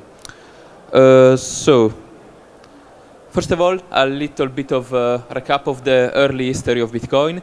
Bitcoin, as we know, started in January 2009 with the Genesis block, and actually not many people remember it, but actually first place where you could trade Bitcoin was bitcoinmarket.com, that no longer exists, but it takes the title for the very first exchange where you could start to buy and sell Bitcoin back in 2010. Then a few months later, the more famous, or infamous I should say, MTGOX starting operation, and from there we had gradually really significant growth of the trading activities on top of Bitcoin, of people buying and selling Bitcoin, with other exchanging following, like Bitstamp Kraken, BTC, that is no longer there, but has been. It was, I think, like the first exchange also to start listing altcoins, and then a bit later also us on Bitfinex we started operation, and then all the others that came later. And then I think a quite important point for the history of Bitcoin trading was the collapse of MTGOX, because at the time MTGOX had the vast majority of trading volumes happening there. So after that, the market became much more decentralized and I would say distributed across multiple players. But all of this is only about spot trading, and spot trading it's okay, but it's really not enough for a lot of reasons. Like what the market really need is also access to derivatives trading. Why this? Because derivatives really help you to move risk between risk-adverse players towards risk-tolerant players in a much more efficient way. They help with the price discovery, and they really need for sophisticated investors to precisely adjust their exposure to Bitcoin, because without derivatives you can only express your vision of the future Bitcoin price according to the capitals that you have available to buy Bitcoin or to sell Bitcoin. With derivatives you can do it in a much more precise ways, using either leverage or options and all kind of tools that you have available, and this as a byproduct improve also market liquidity. So when did we start having derivative tradings in Bitcoin? Well, not many people may remember it, not many people may know about it, but actually already in 2011 we had the first experiment of derivatives trading on Bitcoin. This was nothing professional, I would say. It was just some people on Bitcoin Talk, a guy on Bitcoin Talk, that basically starting to become like the maker for people that wanted to bet on the price on the future price of Bitcoin. So it was it was a very not very efficient system. So the way you would express the price that you expect Bitcoin to get at a specific date would have been by sending a Bitcoin transaction and using the decimal part of your Bitcoin transaction to say what is going to be your bet. So if you believe that Bitcoin is going to be worth $13 on the 1st of July, you had to send whatever you wanted to bet, so in this case 1 Bitcoin, and then 0.13. So this was the way to express your bet, which it was like, yeah, I guess it was very interesting experiment, but of course not something that could work at scale. So then, yeah, later on we started to have real derivatives on top of Bitcoin, with the first perpetual listing actually happening with BitMEX from here, from Hong Kong. Then we had the CME futures. Then we started having the physically settled futures, the future-based ETF. And then, I mean, it's not derivatives, but it's quite important moment also was last year with the spot ETF. Then also was a catalyst for all the derivatives on top of the spot ETF. So this was, I mean, we had quite a journey to get the industry mature enough in the past 15 years, going from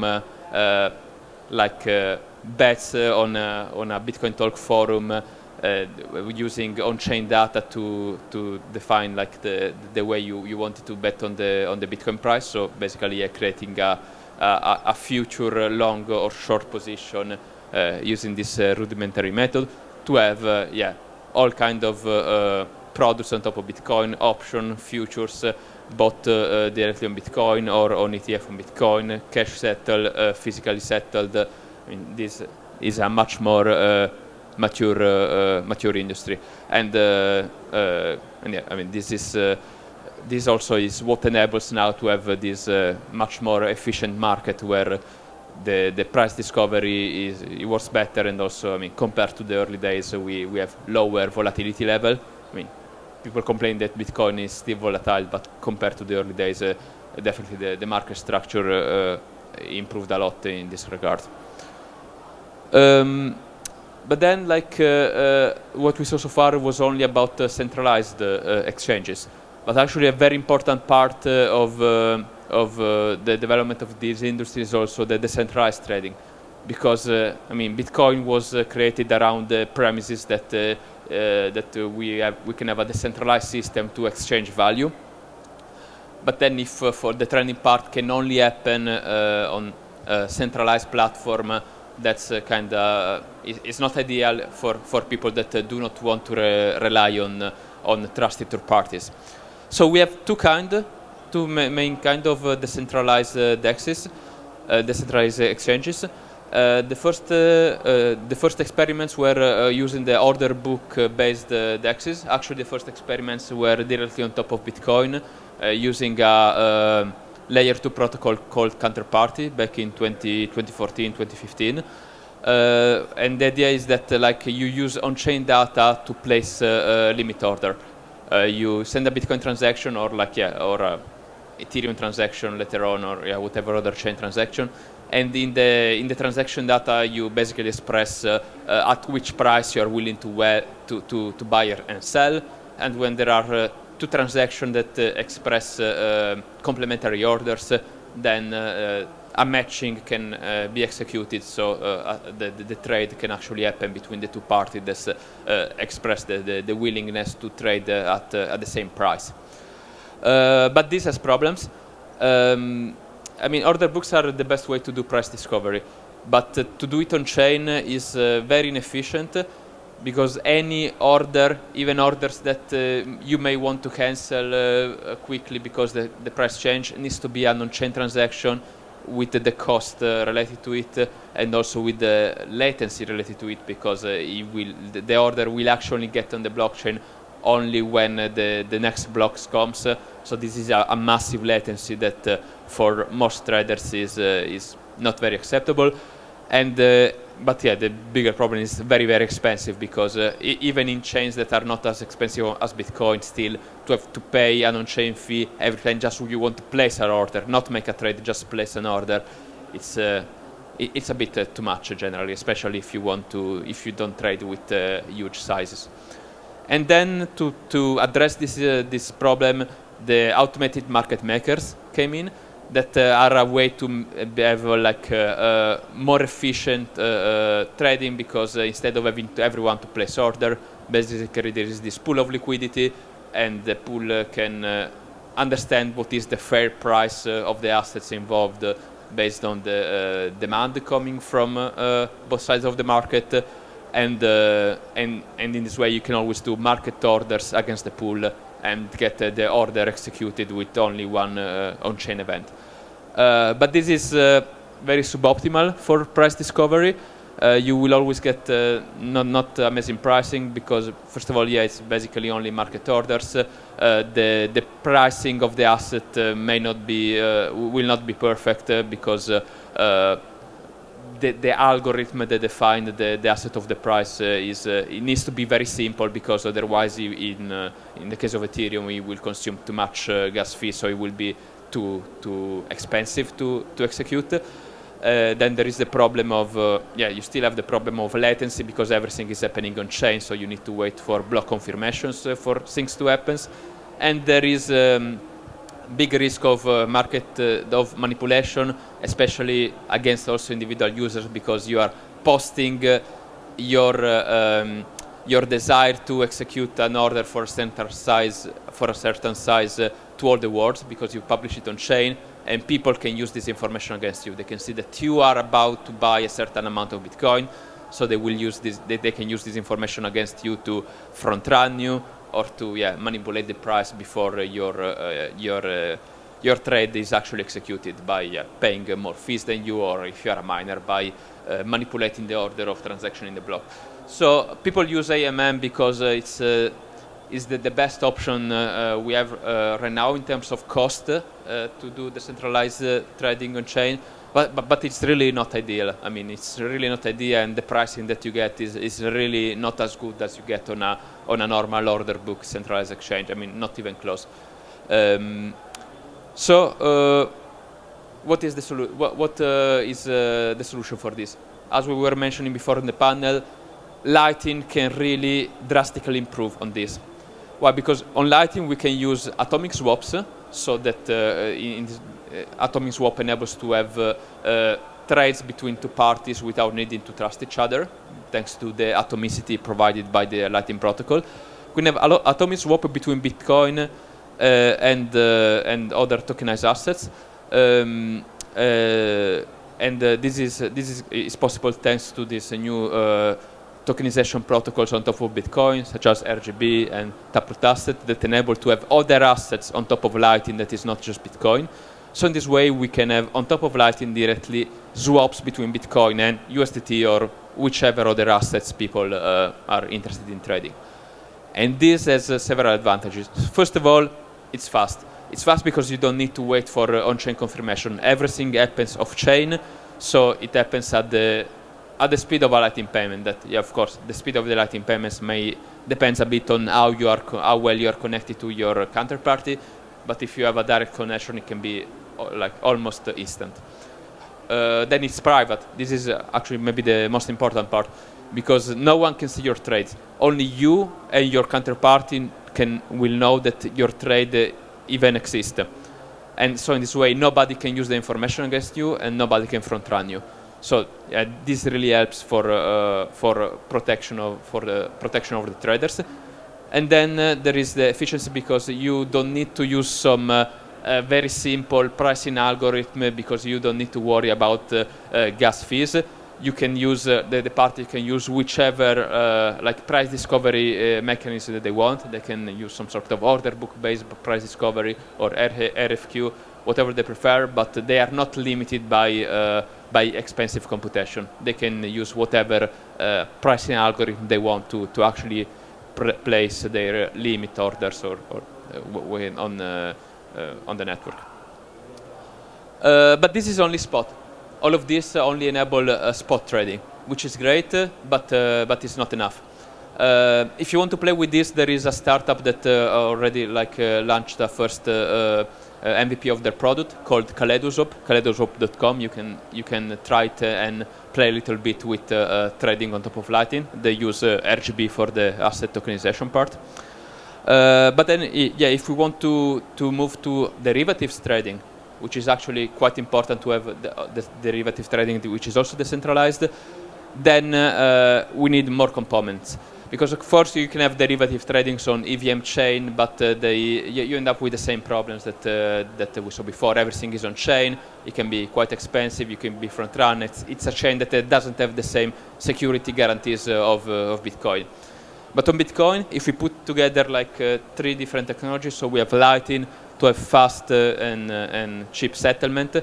Then we have tokenizations like RGB of Taproot asset to have the possibility to do settlement in stablecoin instead of Bitcoin. And then we have advanced smart contract. They're called DLC smart contract that enable to settle a contract based on the outcome of an oracle that will tell you what is will sign the correct price of Bitcoin at the moment of settlement.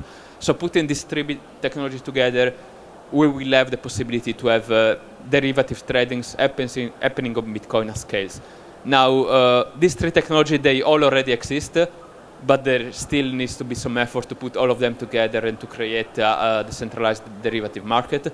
So we don't need any software, we don't need any new tech to make it happen. It's just a matter of building and putting pieces together. And yeah, hopefully in the coming years we will have like amazing decentralized derivative trading directly on top of Bitcoin without trust compromise. Okay, that was it. So thank you for the attention. Thank you again to Federico on the sharing of Lightning-based derivatives and DEXs. Now let's zoom out to a big picture, how Bitcoin Scale can support the next billion users. To form this panel, we have a diverse panel of different voices. Let's welcome Kyle Ellicott, Executive Director at Stacks Asian Foundation, Hongzhou Chen, Research Lead of CKB Eco Fund, Alan, Chief Ecosystem Officer of B Squared Network, and also our moderator, Tyler Evans, Managing Partner of UTXO Management. 接下来我们将从更宏观的视角出发，探讨一个关键问题：比特币如何扩容来支持10亿用户的应用可能。几位嘉宾将提出他们的战略和思考，大家欢迎。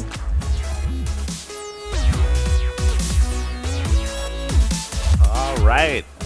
Good afternoon, everyone. We're here to talk about Bitcoin scaling. So let's just jump into it. I guess maybe let's do a quick round of intros for the new folks up here. If you guys want to just introduce yourself, share a little bit about the project you work on, and then we'll get into scaling. Hi, everybody. I'm Kyle. Pleasure to be here. Big shout out to Grace on the side over there, who's helping to coordinate and host today. Also to Hashkey as well. I'm part of the Stacks ecosystem. Particularly, I'm the executive director of the Stacks Asia Foundation. For those that don't know Stacks, we were one of the original Bitcoin layers, one of the early Bitcoin projects to help bring smart contracts and programmability to Bitcoin, and have since been helping to drive this entire ecosystem and a lot of what we're going to be talking about forward with other great projects as well that I'm lucky enough to be joined here on stage as well. Hi, everyone. Hello. Hi, everyone. My name is Hongzhou, and from the CKB Eco Fund. And today I see many friends and familiar face. Yeah. And for our CKB, we also focus on the Bitcoin ecosystem and such as the RGB++ and the fiber network to do the scaling. Thank you. Hello everyone, I'm Arvin from B Squared Network. B Squared Network is a big modular Bitcoin scaling solution. We introduced the first Bitcoin rollup based on verification commitment and first data availability layer that achieves finality on Bitcoin. And now we are launching a series of new products, including a combination of mining and DeFi activities to provide yield for miners and Bitcoin holders.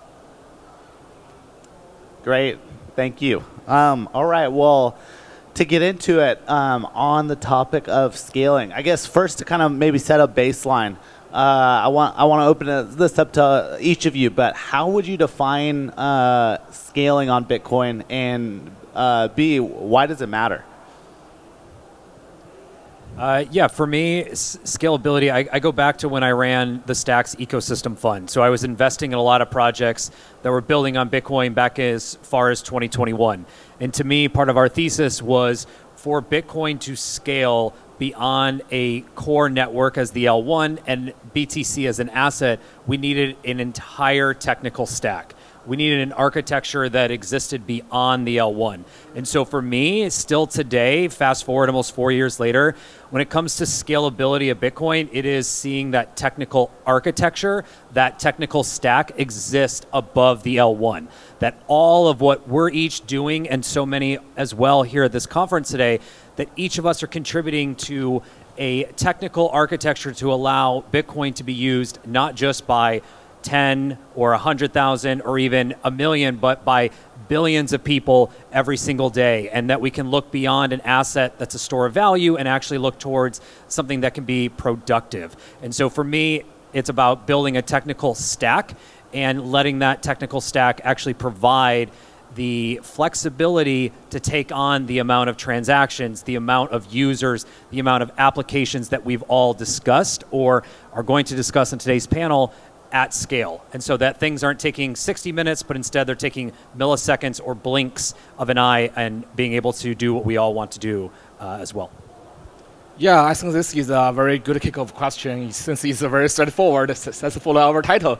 Yeah, and then from my side, I think that for when we talk about scaling, we need to think about how we to do the scaling, yeah, and what we want to scale, right? So from my perspective, I think that what we want to scale the Bitcoin's ability that not only for the sort of value, but also have the ability for the daily transactions. Therefore, when we do the scaling, we need to firstly maintain the layer one, the Bitcoin mainness, its decentralization, its security, and then above that, so therefore you know that I want to introduce mention the layer design. That maybe above that we have a layer 2 or maybe other layers then to do some interesting things. So I think only in this way we can firstly scale the Bitcoin's ability and meantime we can guarantee the Bitcoin's decentralization and security. Thank you. I think it's really a good question because when we're talking about the limitation of Bitcoin, everyone get on the same page. It's too slow and too expensive to become a global transaction system. But when we talk about scale up Bitcoin, everyone has its own understanding or opinion because for Bitcoin, it's a charm of Bitcoin. There's no leader, no foundation to set up the evolving path for this network. Back to what we are doing. So we know that we need a layer 2 to increase the programmability of Bitcoin so that though the applications on other ecosystem can also grow up on Bitcoin. But then we realized that actually the user behavior on Bitcoin is quite different from other ecosystems.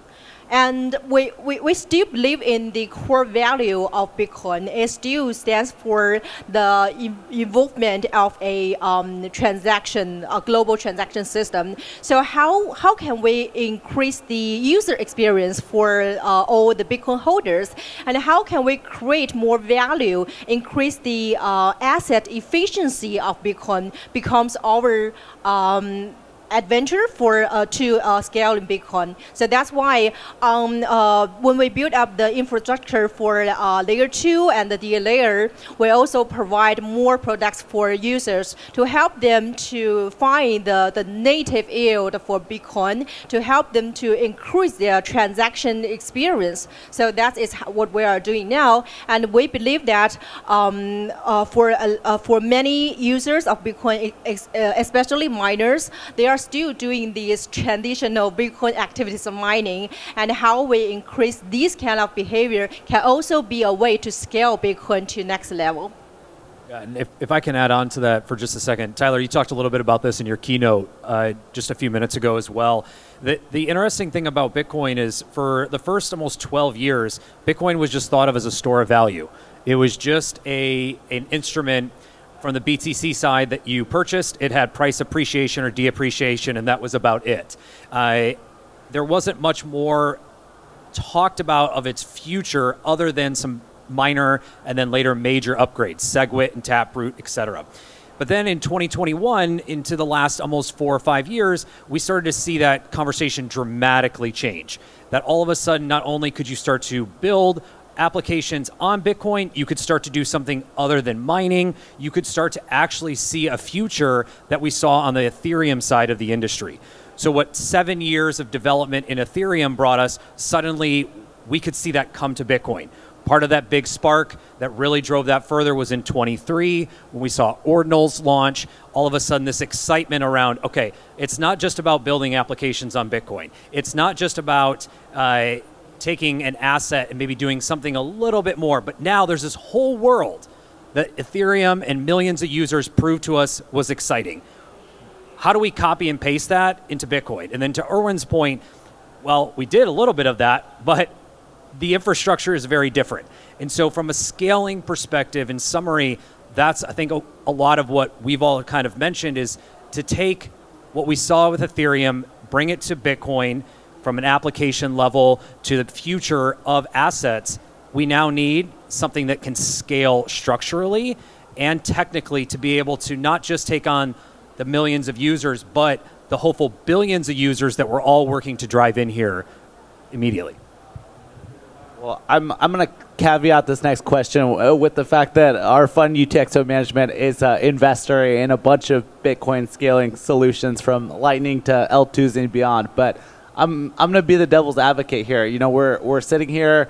Bitcoin blocks are not filling up over the last month. Transaction fees are very, very low on chain. The network's growing slowly. Do we even need Bitcoin scaling? What's the urgency? I'll be the villain. Everyone's looking at me. I'll be the villain to your villain question. So I think we do. I mean, at the end of the day, if we want Bitcoin to be productive, we need a technical architecture above it. We need applications that can enable Bitcoin to do something. And when I say Bitcoin, I'm talking about BTC, the asset, first and foremost right now.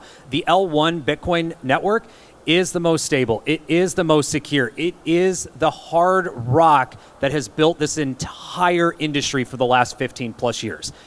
From there, yes, maybe we don't need to change much there yet. It needs to be slow and steady. I very much agree with that. But for BTC as an asset to be productive, to do more than just be up and down in price volatility, we need some scalability. We need some architecture above it, or else it's just going to sit there as an asset that goes up and goes down as well. So I'll be the villain too. Good answer. Good answer.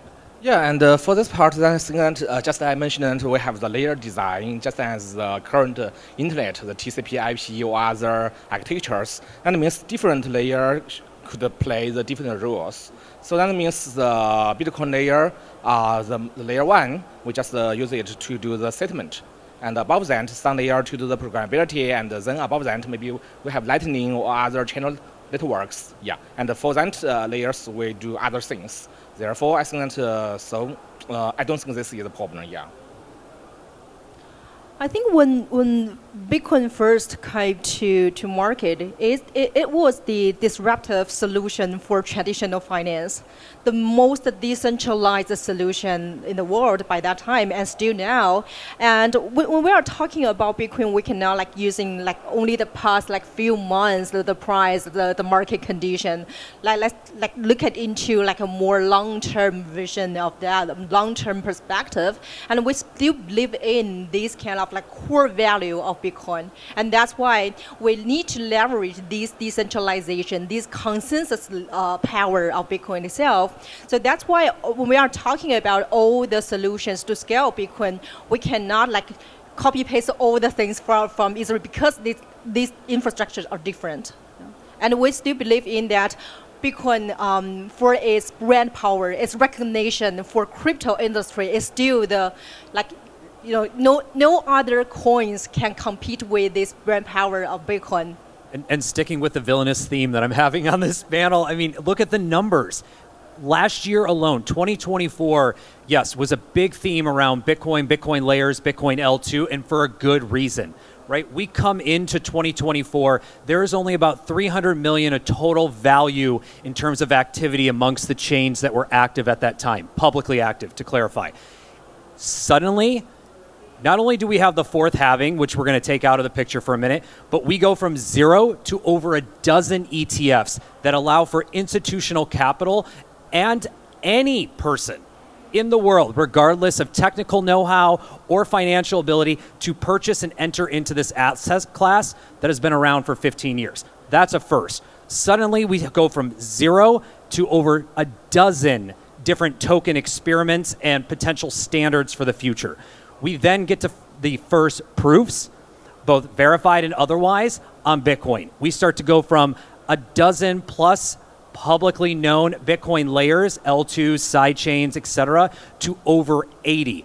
And most importantly, as all of this starts to take shape, two other big moments happen that force this question to be a yes versus a no. That's one, tokenized assets. We go from WBTC being the one of a few core assets to wrap and move Bitcoin from the L1 into the application layer, to then seeing by the end of the year over 20 different assets. 20 different assets. And part of that was driven through Bitcoin staking that gets enabled. Those two things drove a market from 300 million USD in total value at the beginning of the year to over $6.5 billion by the end of the year. That growth curve has not been seen in other networks. That growth curve shows a demand unlike other assets, and that growth curve drove infrastructure that all of us, and on the institutional side, yourselves and those in this audience, have been a part of, which is showing the need for scalability. By the way, Kyle, may I ask one question to you? Yeah, since you just mentioned that in the past year there are so many layer 2 scaling projects, do you think what's the reason why in this year it seems that most of them just close their narrative? Yeah, so I think there's a few reasons in my personal opinion. And again, I ran the Stacks ecosystem fund, so I invested in a lot of these. And then sitting on the foundation side now, I've watched and supported a lot of this industry. So for me, when we look at before 2024, we'll just use easy numbers. There were about a dozen layers. Each were trying something different, seeing what was possible, what was needed for this infrastructure to grow and scale. Then, yes, we enter 2024. Some of it was narrative, some of it was opportunity, and then some of it was great teams and founders bringing technology they had tried in other ecosystems into the Bitcoin side. Bitcoin became fun, Bitcoin became exciting, Bitcoin became an opportunity for entrepreneurs to build in.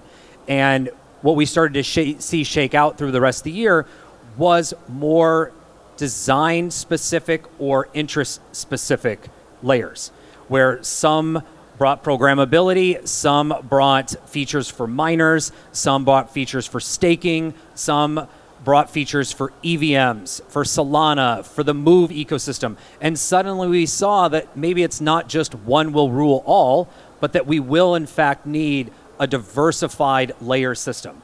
Some design-specific, DeFi, staking, mining, etc.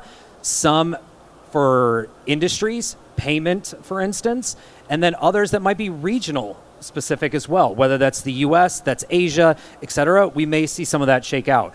But back to Erwin's point is that we're still learning how this infrastructure is built because it's a different asset class. And all of that data I just threw out, yes, we've seen it over the last couple years, but a lot of that happened in the last 18 months. And so we saw an opportunity that many went into, and now we're starting to see a shakeout of what's necessary and maybe what was not necessarily needed as well. Yeah, I think for this part, there maybe have 2 points. And the first is what's our user really needs for our scaling. And for another part, since in the past year, we see there are so many ways to the scaling, such as just following the Ethereum's way. So I think when we talking about scaling Bitcoin, maybe we also do consider another part, how to scale in Bitcoin following the really Bitcoin native ways, such as UTXO, POW, etc. Yeah. A little bit add on that, cause a little bit sauce. We still think that currently the Bitcoin ecosystem is lacking of the experience of product towards retail users, and that is also an obstacle for everyone to scale Bitcoin to next level. I believe for example, for Solana users, they have meme coin, and for Ethereum, they have all kinds of DeFi activities that they are naturally built on Ethereum.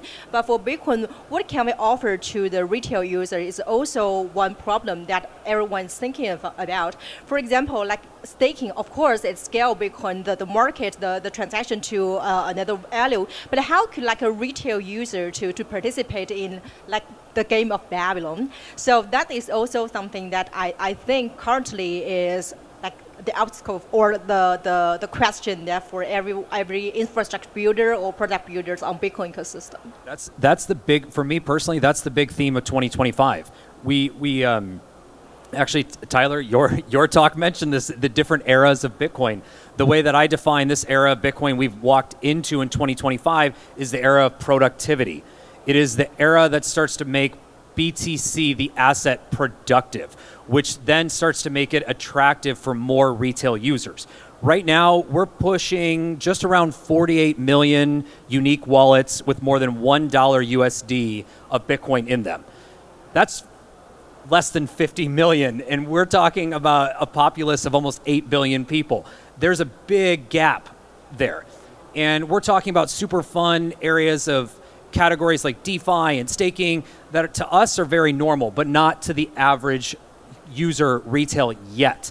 But we are starting to move in that direction, and we're just starting to open up those worlds as the user experience starts to improve on wallets.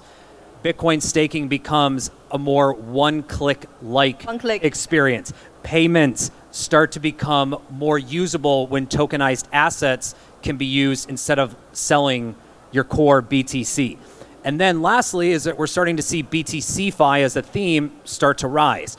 But really that begins to open up the world of earning off of your Bitcoin, where whether you hold one of those tokenized assets, you go into staking, you go into DeFi, depending on your risk tolerance, whether you're retail or institution, you can now do something with that Bitcoin. And a lot of what the three of us, and Tyler included at UTXO, have all worked tirelessly and continuing to do is provide education. Because at the end of the day, no matter how easy we all or any of you make this experience for any retail user, it's about mindset and education. It is about educating retail and institutions how to enter into Bitcoin from the beginning into a more high-risk environment like BTC-Fi. It is the mindset that BTC is not just a store of value or a pet rock or digital gold. It is something much more, and there is more coming. We're just in some of the early beginnings of starting to see that grow at scale. I would totally agree. I think, that's the future I'm most excited for. One which Bitcoin isn't like gold you bury under your backyard or hide it under your mattress, but truly an on-chain economy where you can live in the Bitcoin ecosystem. We have digital money that's now programmable, and the surface area of what we can build on top of that is just starting to be scratched. Well, we've talked, this has been a great level setting about what the opportunity is. Let's get a little bit more pragmatic here. So, Hanjo, you talked on a few of the different levels like Lightning, L2s, but maybe, and this is for anyone on the panel, if you could give our audience kind of a run through of what are the different scaling approaches out there for Bitcoin, from starting with scaling L1 all the way up the stack. Where are the places to innovate?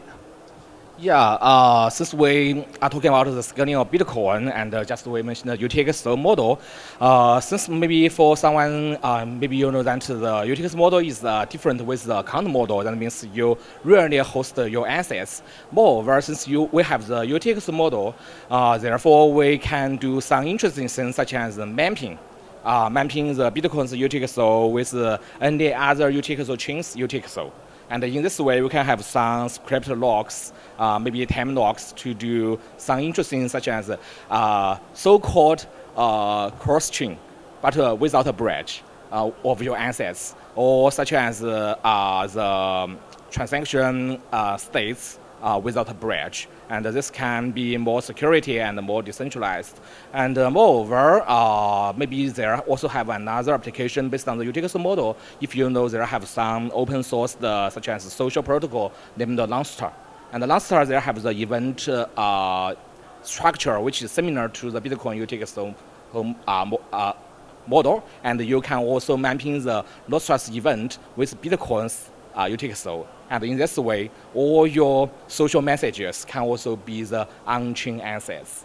And just send the message, and you can transfer your identity or assets. And I think why I mention this, because I think that when we're talking about scaling, that means we're talking about the final application of the Bitcoin ecosystem. And I believe because of the difference of the fundamental technology, there should have some really innovative things happened in our Bitcoin ecosystem. Not only the DeFi, staking, restaking, just similar as Solana or other blockchain ecosystems.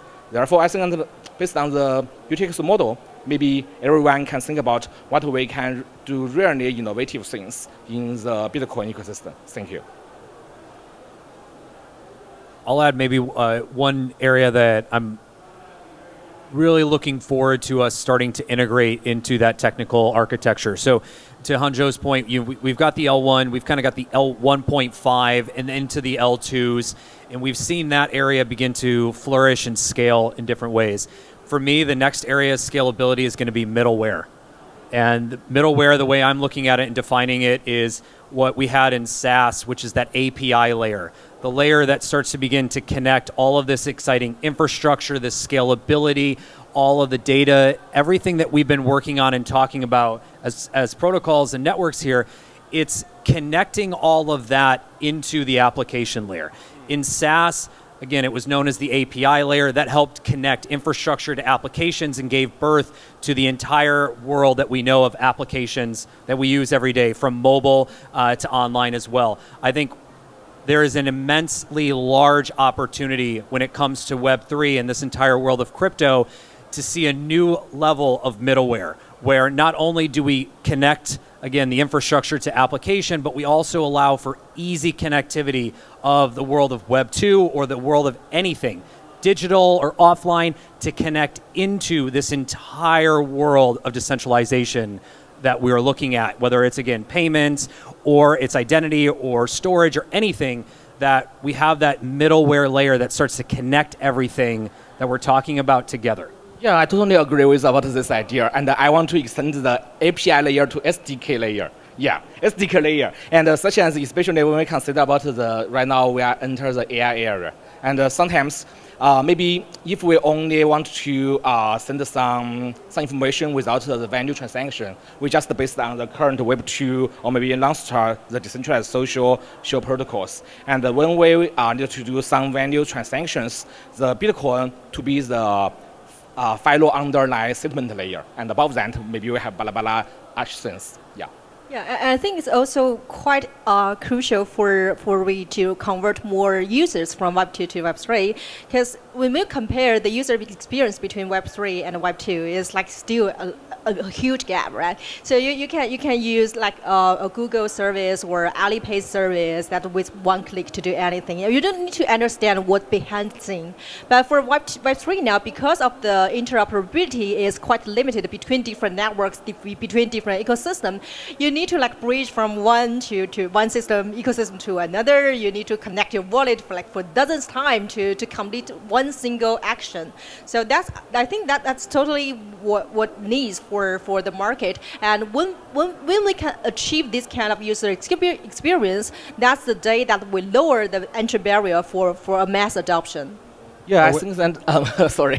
Yeah, I totally agree about your idea to combine Web 2 and Web 3. And I think the principle is that we should to combine the accessibility and the user-friendly part of Web 2 and the digital sovereignty part of Web 3 Yeah, exactly. And I think that this is maybe in the past few years, we find that many users join into our Web3, join into the Bitcoin ecosystem, and they just maybe just making money, and they do not use the applications, and they go. Because for Web3, we do not have the accessibility and the user-friendly applications. Yeah, combining them together is a very good idea.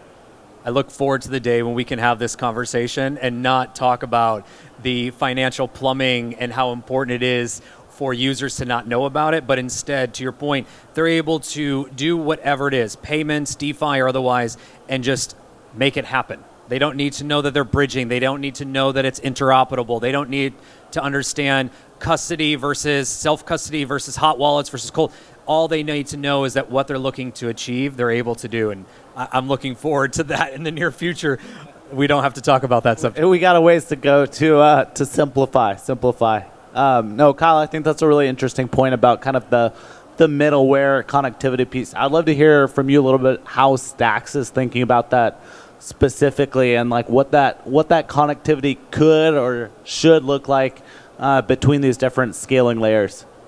Yeah, from the Stack side, maybe again take it back for history. I mean, you were early and brought programmability first to Bitcoin, and so for us, scalability has kind of been a part of our culture. It's been a part of our blood when it comes to building applications, and we've been at it since 2021's mainnet. And we've been lucky enough to work with so many different networks, some of which who I'm lucky enough to be on stage, others who are out in the audience today, on working collaboratively to scale Bitcoin. When we saw the early DEXs, the early perps, the early custody solutions, the early wallets, the early marketplaces, the early gaming, the early NFT projects before ordinals, scale was always on the mind of the developers, the teams, and the founders that were coming to build on Stacks. And as we entered that post-ordinal world that we sit in today, scalability continues to sit at the heart of our culture when it comes to Stacks. And Hanzhou mentioned a little bit of this as what they're doing with CKB and also on the RGB++ Lightning side as well, is that scalability has to be a part of our culture and anyone's, because when we start to look at cross-chain integrations, we start to look at interoperability and bringing our assets across different networks, scalability has to be on the forefront. From the Stack side, we've been working close with Aptos, with Solana, and soon to be announced very soon, a few other L1s to make sure that that scalability is in place. We also helped in a big way for the industry kind of reset the bar on what it means for scale when it comes to transactions. Last year, we did a major network upgrade called Nakamoto. That brought our transaction times from about 10 to 60 minutes as they were paired with Bitcoin blocks down to sub-seconds. So that now when it comes to speed, when it comes to performance, when it comes to transacting on Bitcoin and leveraging Bitcoin as a core network, you've got to think in seconds. You can't think in minutes anymore. And that was a huge milestone, not just for us, but for the greater side of the industry of how we can do transactions, how we can do applications at scale on Bitcoin. So from Stack's perspective, we helped reset that bar for all of us last year, and now are pushing that forward as we lean into more around DeFi and then also kind of that next world of Bitcoin productivity with our bridged asset called SBTC. Starting to see SBTC make Bitcoin usable not just on the L1, but in the application layer as well. Awesome. Well, we've talked a lot about all the scaling pros here, all the potential here, but we also don't have any free lunch with the blockchain trilemma. Can you guys talk a little bit about what are the downsides in terms of centralization, security risk? What are the trade-offs, and particularly how do each of you guys approach those trade-offs in the solution you're working on specifically? I can start first. I mean, we are talking about the user experience right now, and for the user experience, the trade-off sometimes is the decentralization. It's like finding the balance point between the good user experience and fully decentralization. Because if you are kind of do this like one-click action, it actually requires, to some extent, the centralized solution behind it. And currently, for Bitcoin, especially in this case, for example, we still have this custody solutions, and that is still like, some of them are still like, to some extent, is centralized. And also the bridge solutions, and or this like, even the point system for some ecosystem, they are still like centralized. I think that's we can describe it as part of the trade-off, but we believe that there are still like builders and developers try to solve this problem and try to find the right balance between this kind of user experience and the decentralization. And also, I believe to make it happen, the collaboration is quite important. Then that's why we have this like modular design for our product. We are not doing it all by ourselves.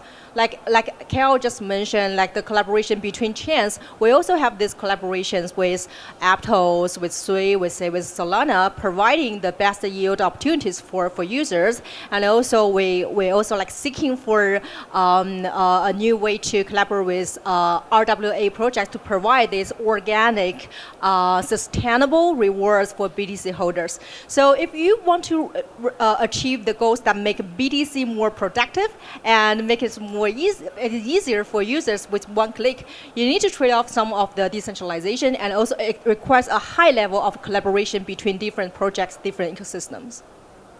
Great answer. Yeah, for this part, I think maybe the most trade-off is the economic alignment.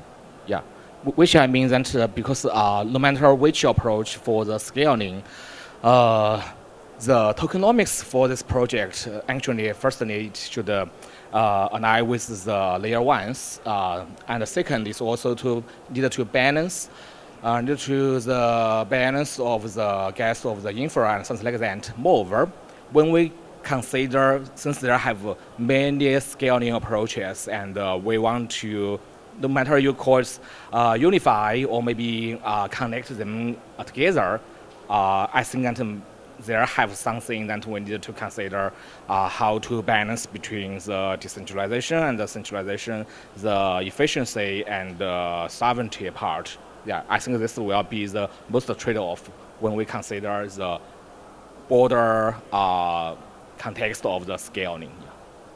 I think we're still trying to figure it all out as a collective industry because, again, to Erwin's earlier point, Bitcoin is very different, not only as an asset, as a network, but also as an industry. And so in some respects, when it comes to centralization, it has its benefits, and some teams, some founders want things more centralized than they do decentralized. When you are decentralized, there comes with a lot of struggles, and development takes a lot more time. I think that's one thing that's maybe not talked enough about is when you are, and Stacks is one of those ecosystems that's incredibly decentralized. We have many different entities and organizations that contribute to the code base and also to upgrades. And instead of something happened yesterday or today, it takes a lot more time. So those timelines start to shift.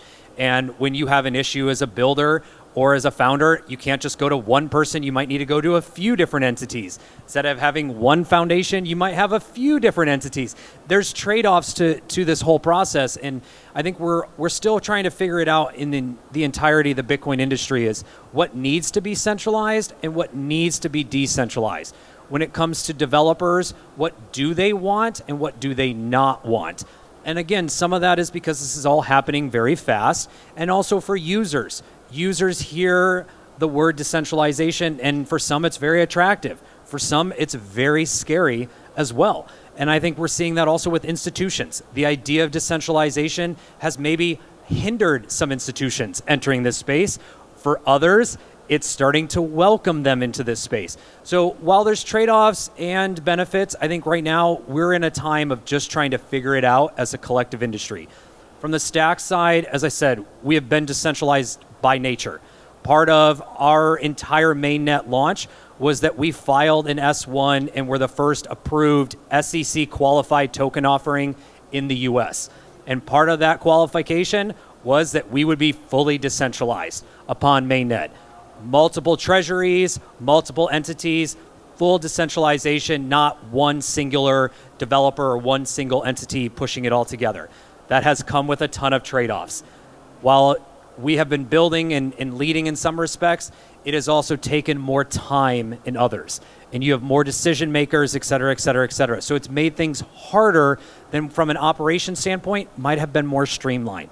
Doesn't mean it was right, doesn't mean it was wrong. It was one direction that we chose, and others have chosen their directions properly. So I think we're still trying to figure this out as a collective industry so that institutions, retails, users, developers, there's a perfect balance at some point for everybody. And that's the charm of Bitcoin, because no one has the right answer. Right. Correct. And then we're all playing back to the question about layers. That's one of the unique benefits of Bitcoin layers, is that each plays a very unique role. And we're still learning what roles, or maybe many, again, multiple roles that each will play as well. It's not going to be singular. It's not going to be copy and paste from Ethereum. It is going to be something unique. And part of that uniqueness is going to come because let's aside market conditions today, we're a $2 trillion asset class. $2 trillion. If that's suddenly fully productive, all of a sudden we have a $2 trillion market that opens overnight.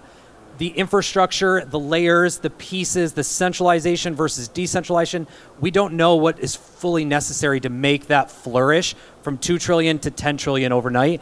And we're all still learning through that process together.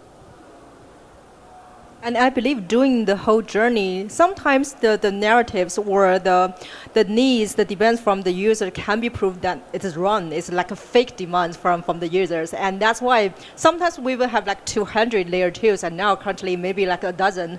But that's totally the nature, because only the product can meet the requirements, the needs from the users can survive. And that's the rules. We're seeing that now at scale with institutions. I mean, again, you've got more than a dozen and more coming ETFs that drove institutions. You have institutions, and Tyler mentioned them in his keynote, that have started to enter those ETFs. You've got 4+ major companies that are taking major positions into BTC on their balance sheets. You've got governments around the world, specifically here in Southeast Asia, that are starting to shift their policy to allow institutions to take Bitcoin onto their balance sheet, whether it's decentralized or centralized processes. You have the US that has just opened up and shifted their stance, et cetera. We could go on about this. And the point is that this process has begun to change because of a lot of the efforts that we have had. And decentralization has welcomed some, it has turned off others. It is now turning on many when we look at some of that bigger picture of the macro and bigger global economic situations.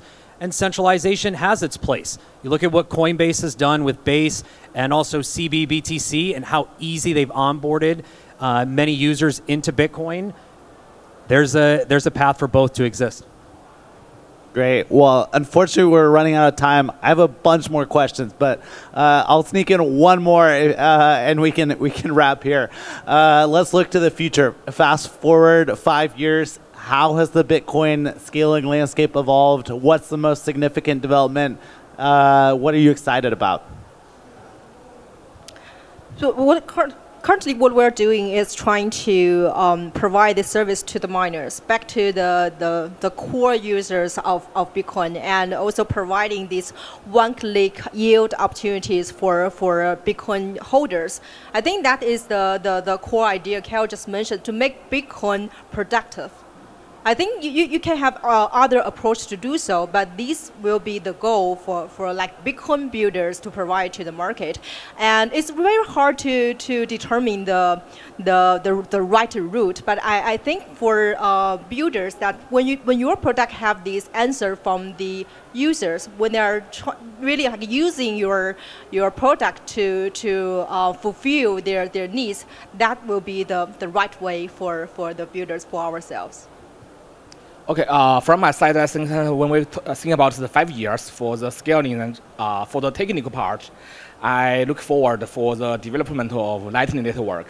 Especially right now, we have the template for such as USDT, and maybe in the future, we can based on RGB or RGB++ or any other Bitcoin native protocols to give this channel network programmability, and based on this channel network to more easily connect with the Web2 infrastructures. Yeah, and then for the, maybe you can call it the philosophy layer, or maybe other words that when we looking for the scaling, somehow about we based on the Bitcoin as the underlying layer, and above that, we have some layer just focus to support the AI transactions, and some maybe have the spatial consensus that can use the in such as China mainnet or other specific region and specific users. Yeah. So one is for the technical part, Lightning Network, and for another part, we can just based on Bitcoin and have maybe different consensus layers to do the scaling for wider user. Thank you. As I noted earlier, Bitcoin suddenly has now reached a point where no matter where you are in terms of geography, where you are as an asset allocator, where you are in terms of technical knowledge or financial knowledge, you can enter into this industry. And with that, right now, we're only at about a third of total Bitcoin market cap in terms of productive and Bitcoin-based applications and Bitcoin DeFi. 1/3%. That is tiny in comparison to what we're seeing in Ethereum. And if we reach the same ratio of about 12%, which we're seeing in Ethereum today in Bitcoin, that puts us near, again, side market conditions today, that puts us over $250 billion of opportunity. But more importantly, because you asked for a 5-year projection, we go from 1/3%, we throw in tokenized assets, we're almost 2% of productivity of Bitcoin's market cap.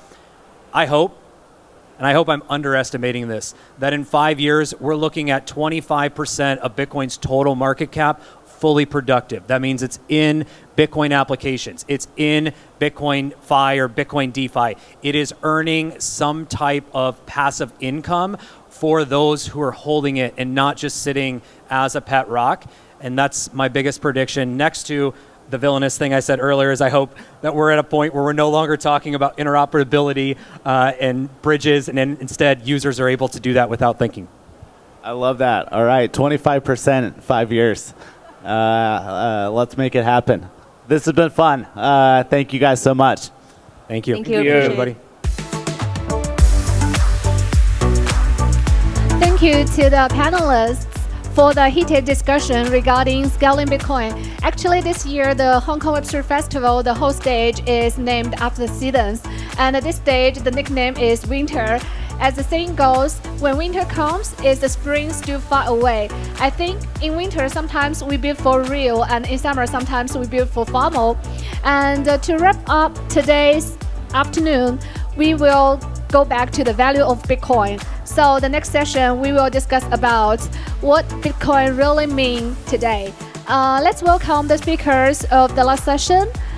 Levi Hinson, advisor of Remix Point, one of the top 30 Bitcoin holding entities globally.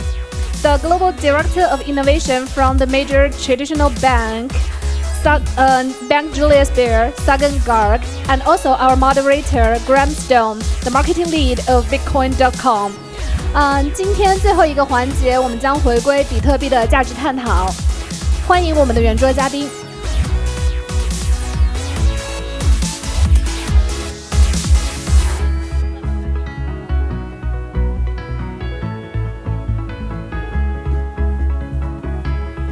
Hello. Okay, so that was nice. In that last panel, we heard a lot about the future of Bitcoin. We heard how it's scaling. We heard about things like how to make Bitcoin productive. In the future, there's going to be DeFi on Bitcoin and NFTs and all these things. But let's not get too far ahead of ourselves, I think. Here today, we have people working in, I guess you could call it like not the Bitcoin world necessarily, the TradFi world, people with a TradFi background. And perhaps as a reality check, let's see if we can discuss here where we're at right now with Bitcoin. So if we could just start off, could you guys just briefly describe what you're doing in your businesses? Sure. Hey everyone, Sagun from Bank Julius Baer as part of the Global Innovation Group. I lead technology engineering in my day-to-day role. We look at quite a bit of use cases around looking at Bitcoin, Lightning, and also enterprise custody. and also recently, I think what's kind of kicked off our imagination on the tokenization side is the whole stablecoins piece that's kind of come out. So stablecoins, Bank of America announcing stablecoins is going to be very interesting. So there's a lot of TradFi now trying to look at how the modern world of finance could potentially look like. And I think that's super interesting for us from an innovation standpoint. We're a 130-year-old bank, and for us to future-proof, the only way is to kind of go further and adapt and into this modern world of finance. Hello, my name is Levi. I'm representing Remix Point. I'm an advisor there. Yes, it's been interesting this past day and this in this afternoon also. Even at the main stage, there's a lot of discussion about not just governments but enterprises that are focused on Bitcoin. And Remix Point, in the past 6 months, we acquired about 600 Bitcoin in Japan. We're based in Japan. We're proud to be ranked in the top 30 enterprises, listed enterprises around the globe with treasury in Bitcoin. So there's 3 public companies in Japan that are in the top 30, and we're one of them. All right, thank you. So, Levi, could you just unpack a little bit more about, okay, so Remix Point, they've acquired some Bitcoin for the treasury. What's the point of that? Okay. So I think enterprises, there's a lot of different reasons for each company, but for us, it's not just about the treasury. It's not just about holding Bitcoin. Some other companies, we know they acquire Bitcoin for several phases, like they just acquire, but our strategy is more to, we think it's just a part of our corporate strategy is to have Bitcoin that'll lead us into a new realm, like doing businesses with something out of the traditional finances with new Web3 companies or projects. And it's not just about like leveraging Bitcoin or hedging against something. It's just a normal part of our corporate strategy. Okay, thanks. So, Sagun, could you tell me, is that Sagun? Yeah? That's right. Could you tell me how your clients are thinking about Bitcoin today? So I think with this whole 16 years into the play, and like it becoming a part of the mainstream narrative last year as part of the ETFs, I think what has happened is that a lot of fence sitters, or I would say a lot of people who were skeptic about the funny internet money, that got really legitimized last year. And effectively, you would have a lot of wealth clients now look at it very seriously to kind of see how they can potentially bake it as part of their portfolio. So Julius Baer, since 2019, via one of its companies that it has stake in, which is Seba Amina Bank, they kind of have been offering Bitcoin and cryptos along since last 6 years. But the question now is, with this latest adoption of Bitcoin on the ETF sides, and now as part of the sovereign discussion, which is as part of the reserves, the whole question goes back to a lot of people holding wealth. Is this going to become like the apex hodling asset as part of the portfolio? And the question today for anybody to understand is that where should the allocation strategy start? So I think it's very important to also understand that this question of how much allocation is generally reverse solicited from the clients, because in the jurisdictions of Europe and Asia, you cannot sell by soliciting this with clients directly. The interest has to come from the clients in the first place to be able to kind of have that kind of discussion with our relationship managers also. So I would say from a regulatory clarity standpoint, probably rest of the world from US is T plus 12 months away, because the kind of regulatory clarity we have seen in the US is still not present here in terms of how, as a financial instrument and as financial advisory, how do we kind of pursue this from a wealth advisory standpoint. But I think it's very promising in terms of how the customers are coming to us and potentially inquiring about this. And then there are ways of allocating these assets. I mean, we could start off with easily by giving them an ETF to have a certain percentage of the allocation, or we could recommend them a Bitcoin security like an equity, like an MSTR or a Metaplanet or a Remix Point, depending on how our investment houses believe and have a thesis on some of these companies. But that's a good way to start. In terms of effectively going and holding Bitcoin, I think it is a case-to-case, I would say risk persona basis. Risk suitability is a very important factor in this for us. So we accordingly kind of give guidance by our relationship managers. Okay, so what I'm hearing is that your clients are looking at Bitcoin as a speculative asset. Now, a lot of people talk about, okay, like Bitcoin is going to be used for P2P payments. We're going to use it in the real world. Are either of you seeing any of that in your businesses? Okay. Yeah, it kind of relates to the last panel we were listening to, but I don't, honestly, I'm kind of skeptical about that in the next 1 or 2 years because we're just starting with like national reserves in Bitcoin and also enterprises having treasuries in Bitcoin. And I think we still have a long ways to go for it to be sort of used in like normal everyday transactions. But like the last panel, they talked about they are working. There's been like major developments over the past year or two, and we can't neglect that. So I know there's been major developments, but I think there's still a long ways to go. And I think the national reserves and the treasuries of enterprises, that's kind of different from the using it in normal day transactions. But I think from Remix Point's view, that in order to use that Bitcoin for normal day transactions, you have and use it in our business, we have to have it on our hands so that we kind of get a head start. So we have it on our hands and then we work from there. Okay, so you've taken the first steps. Get some Bitcoin. Yes.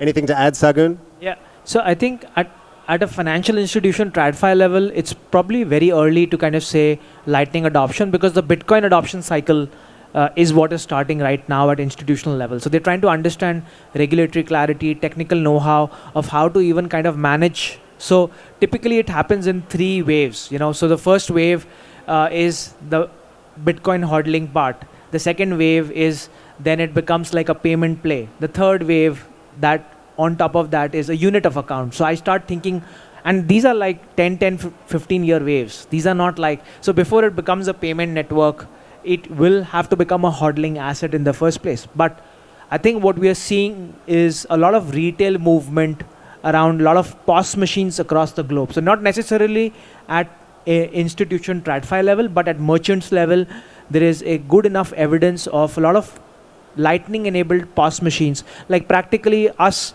at an individual level, whichever Bitcoin conferences we go, we end up purchasing the merchandise, even the coffee, with sats, with Bitcoin. You can easily do that in any of the major conferences today. This is not a utopia. It happens. Like I've been doing this for like 2.5 years. You can easily do it. So not that Lightning payments has not taken off. It has. It has definitely proven the technology. It is there. The question is now the size and the volume of payments that can come with participation of TradFi. And I think that's a function of first holding and using it as part of the treasury operations. Then comes the second question of settling them and, bartering them for something in terms of commercial transactions. So I think it's on the way. It's, I think, a matter of 2-3 years where it really becomes more interesting from a TradFi perspective, where it starts challenging the incumbent networks like Swift and Fix protocol, right, which typically is used to kind of settle global e-commerce. So yeah. Okay, so I think that leads to the next question, which is, do you see Bitcoin as being an integral part of the global financial system in the near future? Yeah, for the global financial system, definitely I see it being part of the near future. I mean, I think on a basis like nation states and global international economy, it'll be part of it.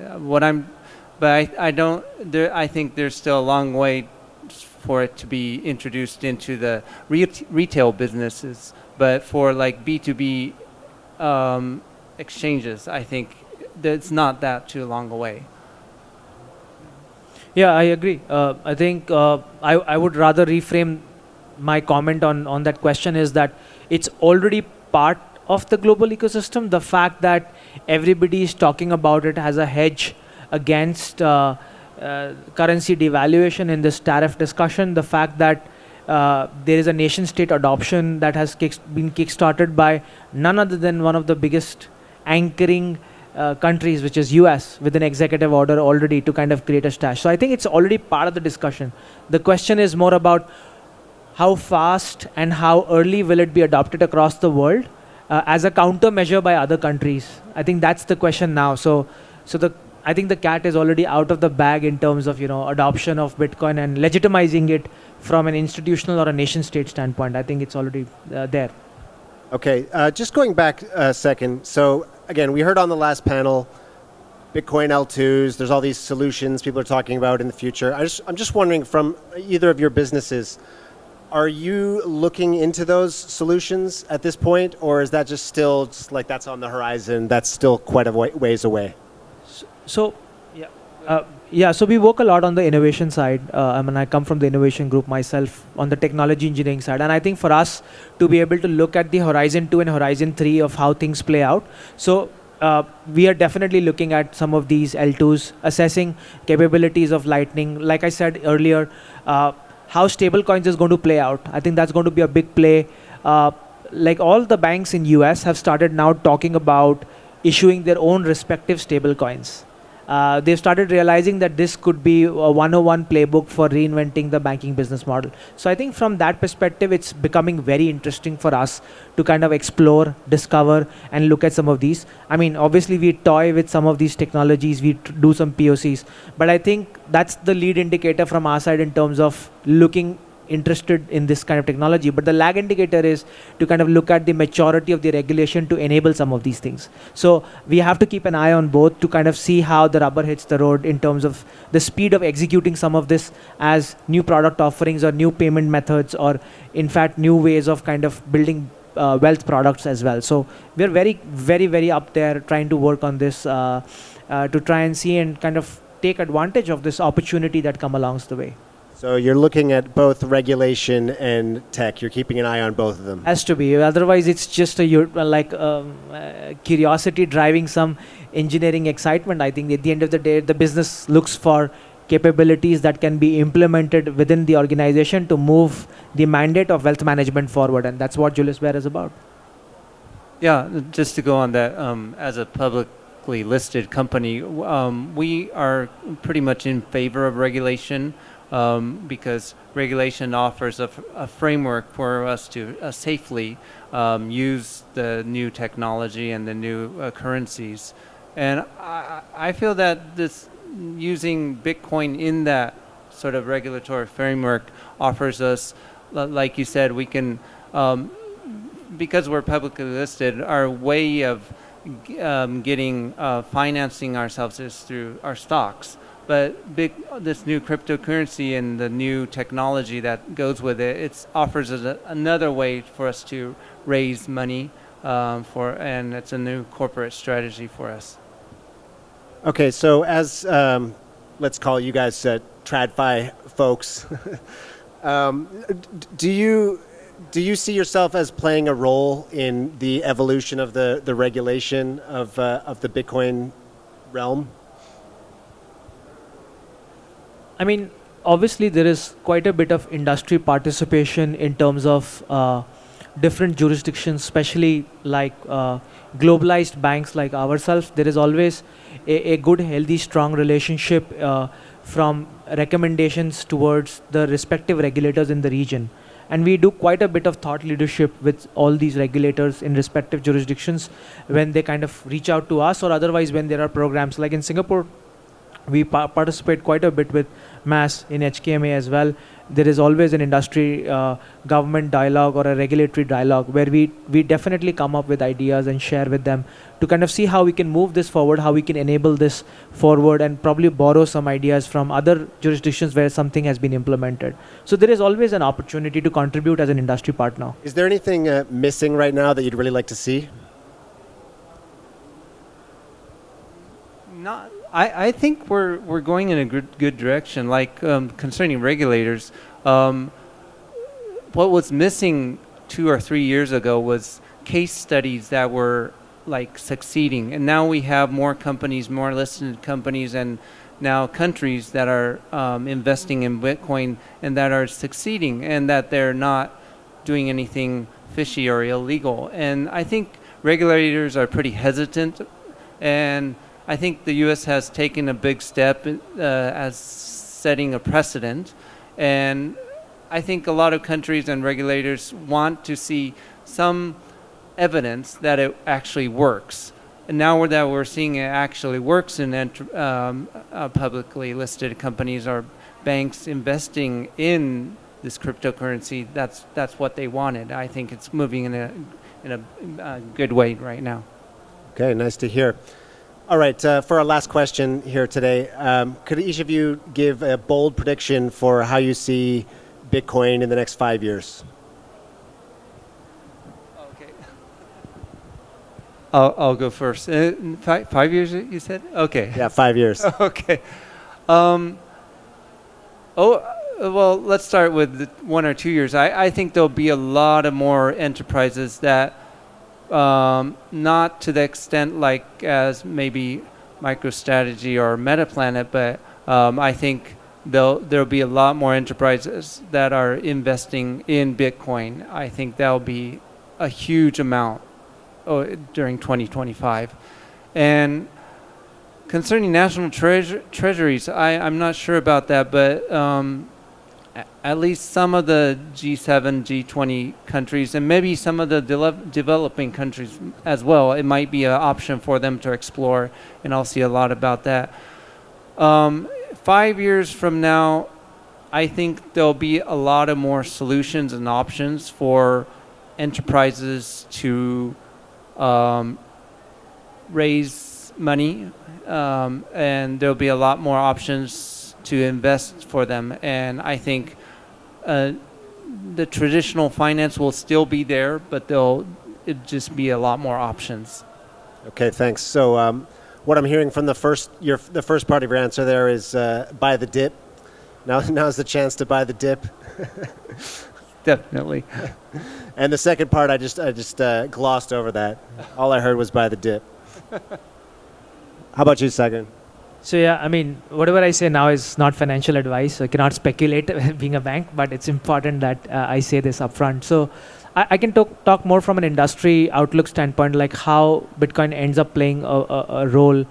So for me, and I think this is in personal opinion, not representing the bank's opinion on this, is that what we can see is there will be no questions on Bitcoin as an asset class. I think it will become it'll come really fast now because it's been 16 years in the making, and a lot of you might not know this, like Bitcoin is not the first of the lot of the cryptocurrency. Unfortunately, it's packaged and kind of said like that. It's 40 years in the making before the 16 years.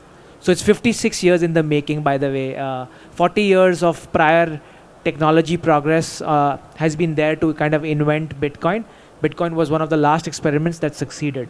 So there's some history there. So if you're thinking this is like a 16-year-old play, no, it's a 56-year-old play if you really look at and study Bitcoin. So I think what's going to happen is fundamentally Bitcoin as a technology will enable a lot of humanity to start measuring GDPs.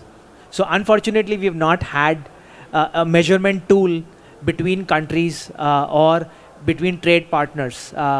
So we've had the metric system, we've had the ruler to measure your kilometers or miles, you have the liters to actually, or meters, liters, and all of these are unit metric systems. So think of Bitcoin less of a coin, less of a cryptocurrency, but more as a a measuring tool.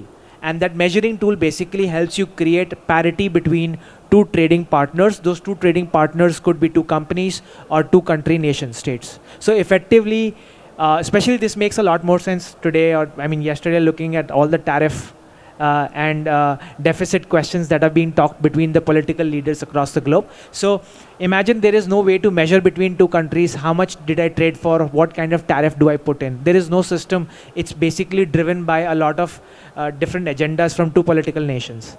But for the first time in humanity, you will have an ability to fairly trade between two countries because they're all measuring their wealth without manipulating their respective currencies.